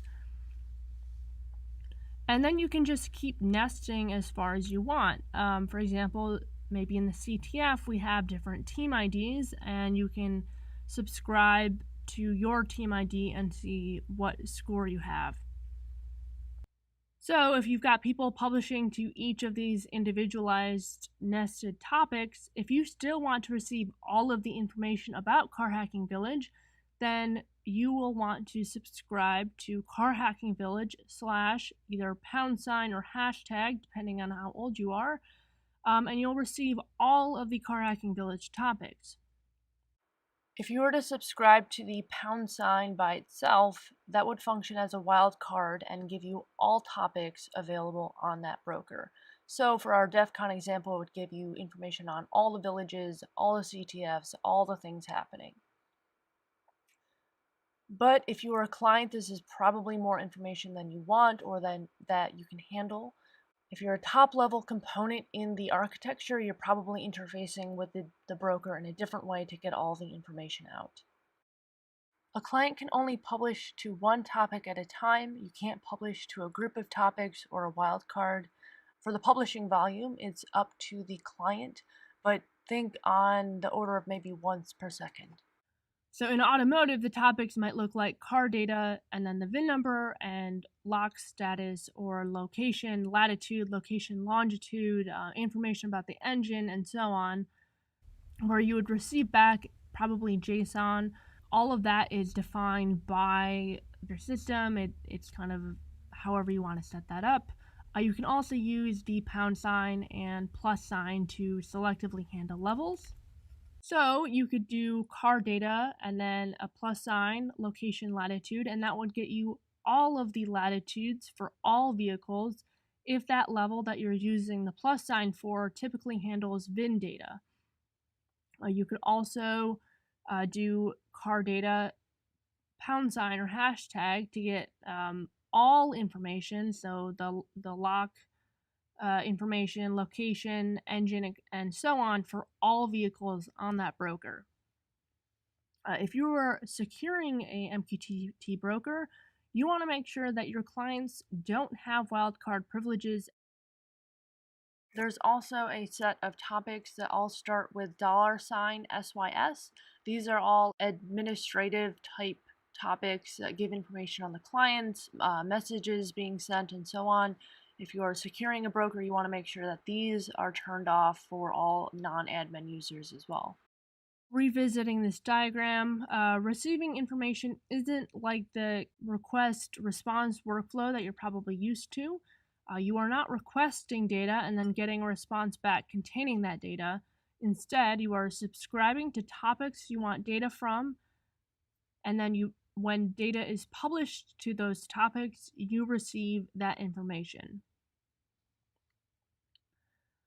After you're subscribed, you'll continue receiving information on those topics from other clients as it gets published until you either disconnect from the broker entirely or you unsubscribe from that topic.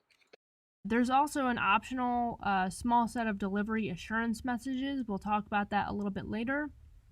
If we revisit our earlier diagram with topics, if the first client publishes something to topic 1, the broker is going to forward that on to client B because client B is subscribed to topic 1. It will also send it to client C because client C is subscribed to the wildcard and wants information on all topics. So if we talk about the MQTT packet structure briefly, all packets are going to have a fixed header that has information about the type of packet and then some flags relating to the packet type. There are a number of packet types as listed here. They come in pairs. For example, you have connect and then connect acknowledgement, publish, and then different types of publish acknowledgement, subscribe, suback, unsubscribe, unsuback, and then you have ping response, and a disconnect. The next part of the fixed header is for flags, but that pretty much only applies to the publish message type because there are quality of service and other configurations that need to be set. Connect, subscribe, and publish messages provide more information than other types of messages and need to use a variable header in addition to the fixed header to include that info. For example, a connect message is going to provide version information, keep alive information, and so on. And then after the headers, you have any kind of payload information. Typically, you're going to see JSON, but you can do whatever you want, really. So here are two examples of Wireshark captures of packets. The first one is a minimal packet where it's 2 bytes, and it is a disconnect message. And then we have a longer packet on the bottom where we are publishing hi to the Car Hacking Village topic. If we look at a subscribe message connection in Wireshark, the client is sending a connect command. The broker is going to respond with a connect acknowledgement. Then the client sends a subscribe request, and then if it's accepted, the broker will respond with a subscribe acknowledgement. If you're doing security testing and you can't get a connection to work, I suggest 2 different things. One is to use a -d in your subscription command, and then the other one is to set up a test server and get an idea of what a known good connection looks like. If a client has been able to successfully subscribe, after that you'll see a ping and ping response periodically between the client and the server as a keep alive signal. For a publish command, we have a connect, a publish, and then a disconnect message. If we had a higher quality of service setting, then we might get an ACK or other message back. And then the final publish line is from the broker to the other connected client. So once again, you can use the -d to get some more debug information. There are 3 quality of service settings that you can choose. 0 is the default. 0 is at least once. It's going to be fire and forget. There's no kind of checking or acknowledgement afterwards. Level 1 is at least once. It's going to keep sending that message until it gets acknowledgement back. Level 2, there's a little bit more going on, and as a result, you can ensure that only 1 copy is received. At this point, I think the best thing to do is to try out a MQTT broker on your own computer to see how it works. And to do that, I recommend that you download Mosquito because you can do all of this on the command line. There's very minimal setup, and I think it helps cement the ideas. First of all, you need to go to their download page and get it set up on your computer. If you're on Mac, you can do brew install Mosquito. Then you will need to start the service. I'm on a Mac, so I did the line shown here. And then you want to open up 2 more terminals. In the first one, you want to subscribe to a topic. For example, I had Car Hacking Village, and then the -i client 1 is my client ID. You don't have to provide this. It will make one for you if you don't, but just for completeness. And then in the other terminal window, you do a publish message to Car Hacking Village topic with whatever you want your message to be. I said hello world. And then in the first terminal window where you subscribed, you should see that data come through. Visually, that looks like starting the service. It will listen on port 1883 by default. You subscribe, you publish, and then back in the subscribe window, you see that you got hello world. If localhost is too boring for you, then you're in luck. Mosquito.org has set up a test broker where you have ports for each type of broker service. You can subscribe to all topics using the hashtag or #, and then use -v to show topic names along with the data, so you don't just get hello world, you get Car Hacking Village topic hello world. You can see this note on their website that says, "Don't publish anything sensitive because anyone can be listening." You probably know where this is going. Here are some screenshots from the other day where I have subscribed to all topics on the unencrypted port 1883 testmosquito.org server. We have what seem to be plain text passwords. We've got the lighting and temperature controls for some office. Probably most concerningly, an over-the-air update. And then this last person was just publishing basic C4 encoded images. A lot of the data being published here is probably junk. However, some of it does look important. A lot of times, IoT projects or other projects that use MQTT will use a default value of test.mosquito.org as their broker so that the whole project will just work right out of the box. There's usually a note to change it, but of course not everyone does that. I have seen a production TCU unit that had test.mosquito.org commented out in the configuration file, so it can happen. Since this is DEF CON, I should probably talk about security. You likely noticed that in the earlier examples, including test.mosquito.org, there is a pretty minimal set of information that we needed in order to subscribe to a topic or publish information to that topic. We would hope that MQTT offers some kind of security features so we aren't completely wide open to anyone who can guess our IP address of the broker and then sees port 1883 open on their Nmap scan.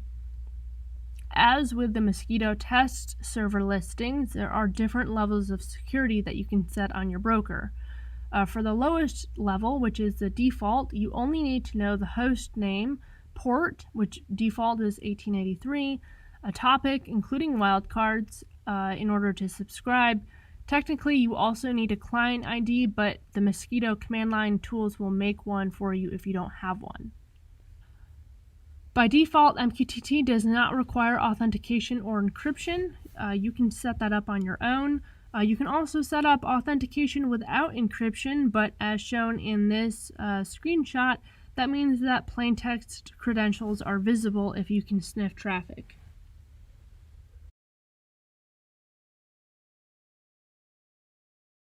So hopefully that isn't enough security for your connected car architecture and you want to do a little bit more. So the next thing to do is to add encryption. We can do MQTT over TLS. We use a certificate to encrypt traffic between the client and the server, which means no more plain text credentials. Random people can't connect to your server. If you try and connect without a certificate, the server won't even respond with an acknowledgement. Your data is going to be encrypted in transit, which is a significant step up in security. I don't think you'll see many car networks with unencrypted traffic. I don't know that you can say the same for IoT. Let's say you have a car network set up with MQTT over TLS. You still need to use defense in depth. If you were to buy a TCU off of eBay, you get console access, you dump the firmware, and now you have the host name, the port number, what a valid client ID might look like, and then the certificate. You could connect to the broker or server using that information. You might think that's not a big deal, you're just going to get information about that TCU. Depending on how you have set up authentication and access control, you might be able to get information about other cars, which is obviously not good. That means we need to employ some level of authentication. We already said that authentication is not required by default. You can configure your broker to authenticate clients. If you are using some kind of paid-for service like AWS IoT, they probably make this even easier for you. You can pass in a username and password to authenticate devices against a device list, but what would be even better than that is to have individual client certificates. Of course, this makes the manufacturing and provisioning process more difficult and more expensive, but in this scenario, if you were to buy a TCU off of eBay and hack it, and you set up access control correctly, you can only connect as that device. You can't guess other username or passwords, especially if you're doing something that is guessable, like the username is the VIN or the IMEI or something like that. If you have authentication set up, you still need to think about authorization. What kind of data or functionality should a single device have access to? Ideally, cars should only be able to see information about that car, not other cars in the fleet, and not system-wide information. If they aren't using individual client certificates, then the authorization might be based off of either the username or the client ID that you have to provide. You should try both. Brokers can be configured to disconnect clients that are asking for unauthorized topics. I don't know how common this is in the wild. For example, I know that AWS IoT lets you configure all kinds of security access violation rules, but I haven't actually seen anyone use it for production. If you manage to get connected in whatever way, what you should try then is to see if the broker allows wildcards. Can you use hashtag or # to connect to all topics? If not, then you need to have a little bit more nuance. Try connecting to, for example, from earlier, car data, and then either a # after that for everything under car data, or car data and then a +, and then topic names that you already know about from your car, for example, location, latitude, and see if you can get information that way. Just because they have restricted wildcards at one level doesn't necessarily mean that they have filtered them out correctly at all levels, so try a couple different permutations. You should also try the system level topics to see if you can find information about the connected clients. And then if they have locked down all of the wildcards, which hopefully they're doing, you might be able to guess what the other IDs are and essentially go through the same process, but manually trying out different VINs or IMEIs instead of making use of the wildcard. For example, if the ID is a VIN, you could probably guess other valid VINs or look them up somehow. They might also be using the IMEI or the ICC ID of the telematics control unit. Ideally, they're checking your client name or username or certificate to determine whether you're authorized to view this. But if they had to roll their own access control setup, maybe they've made mistakes somewhere. There are other security features that you could use, for example, the access control violation rules mentioned earlier, or a VPN to close the attack surface up even more. I haven't used these tools a whole lot, but I found them while making this talk, and I thought I'd include them. MQTT Pwn is a whole framework around MQTT testing. The second one is a fuzzer, and then the last one is less for security testing and more on the development side. It has a ton of great links for frameworks and client code and things like that in a bunch of different languages. It's a great resource. So, in summary, MQTT is a pub-sub protocol that runs on ports 1883 or 8883, depending on whether you're using TLS or not. You have one broker and multiple clients. In the automotive world, the clients are likely TCUs, but might be other things as well, like mobile apps. Information is separated out by topic hierarchies as defined by each system. MQTT security is important because of privacy concerns. You have car location that can be shared over MQTT. You have car safety, if you can do remote lock or unlock. And then over there, updates, where if you're somehow able to get in the middle of that, you could download malicious firmware onto the device. Hopefully, again, you have defense in depth and you have other checks for that. But MQTT is insecure by default, and it is up to the developers to implement authentication, authorization, encryption, and access control correctly. And lastly, MQTT is something that you can use in car hacking if you have a car with a telematics component. If you don't have that, MQTT is also very common in IoT, so you might be able to practice some of these things with IoT devices you have around your house. I hope this has been useful. I'll be around in Discord for a little bit. Afterwards, feel free to hit me up on Discord, Car Hacking Village Jamie, or message me on Twitter if you have any questions or anything that I can help with.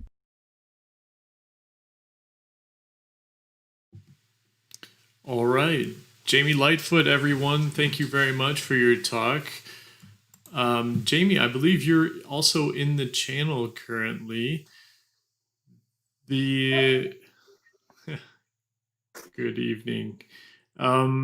Actually, we don't have any questions coming from the audience. If you do have questions and you want to ask Jamie right now, please go ahead and type them into the CHV101 support text channel, and Jamie would be happy to answer them now. Or I'm sure Jamie's going to be around for some time, and maybe you can catch her direct chat with her or in one of the channels as well. So, Jamie, thank you very much for the talk today. It was really nice. Thank you, and thank you everyone for listening. Great. And once again, contact Jamie if you have any questions, if you want to make any comments or just talk about MQTT, excuse me, then talk with her directly. Jamie, thank you for the presentation again. And actually, this was our last presentation, our last talk of the day. So we're going to start bright and early tomorrow. I think it's 10 o'clock PST time. And we're going to have some of the same talks throughout the entire day. So if you missed something, you want to check it out again, or if you just want to see it again, come join us.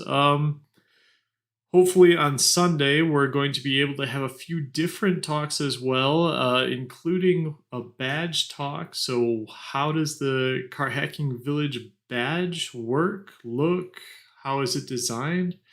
And maybe we'll get into a few other topics as well, like risk assessment, communities, and potentially maybe automotive Ethernet from a different perspective as well. So thank you everyone for joining today, Car Hacking Village 101. My name is Mikey. Glad that you were here today. So have a good evening, a good day, wherever you might be in the world, and we'll see you tomorrow. All right? Have a good evening. Ciao.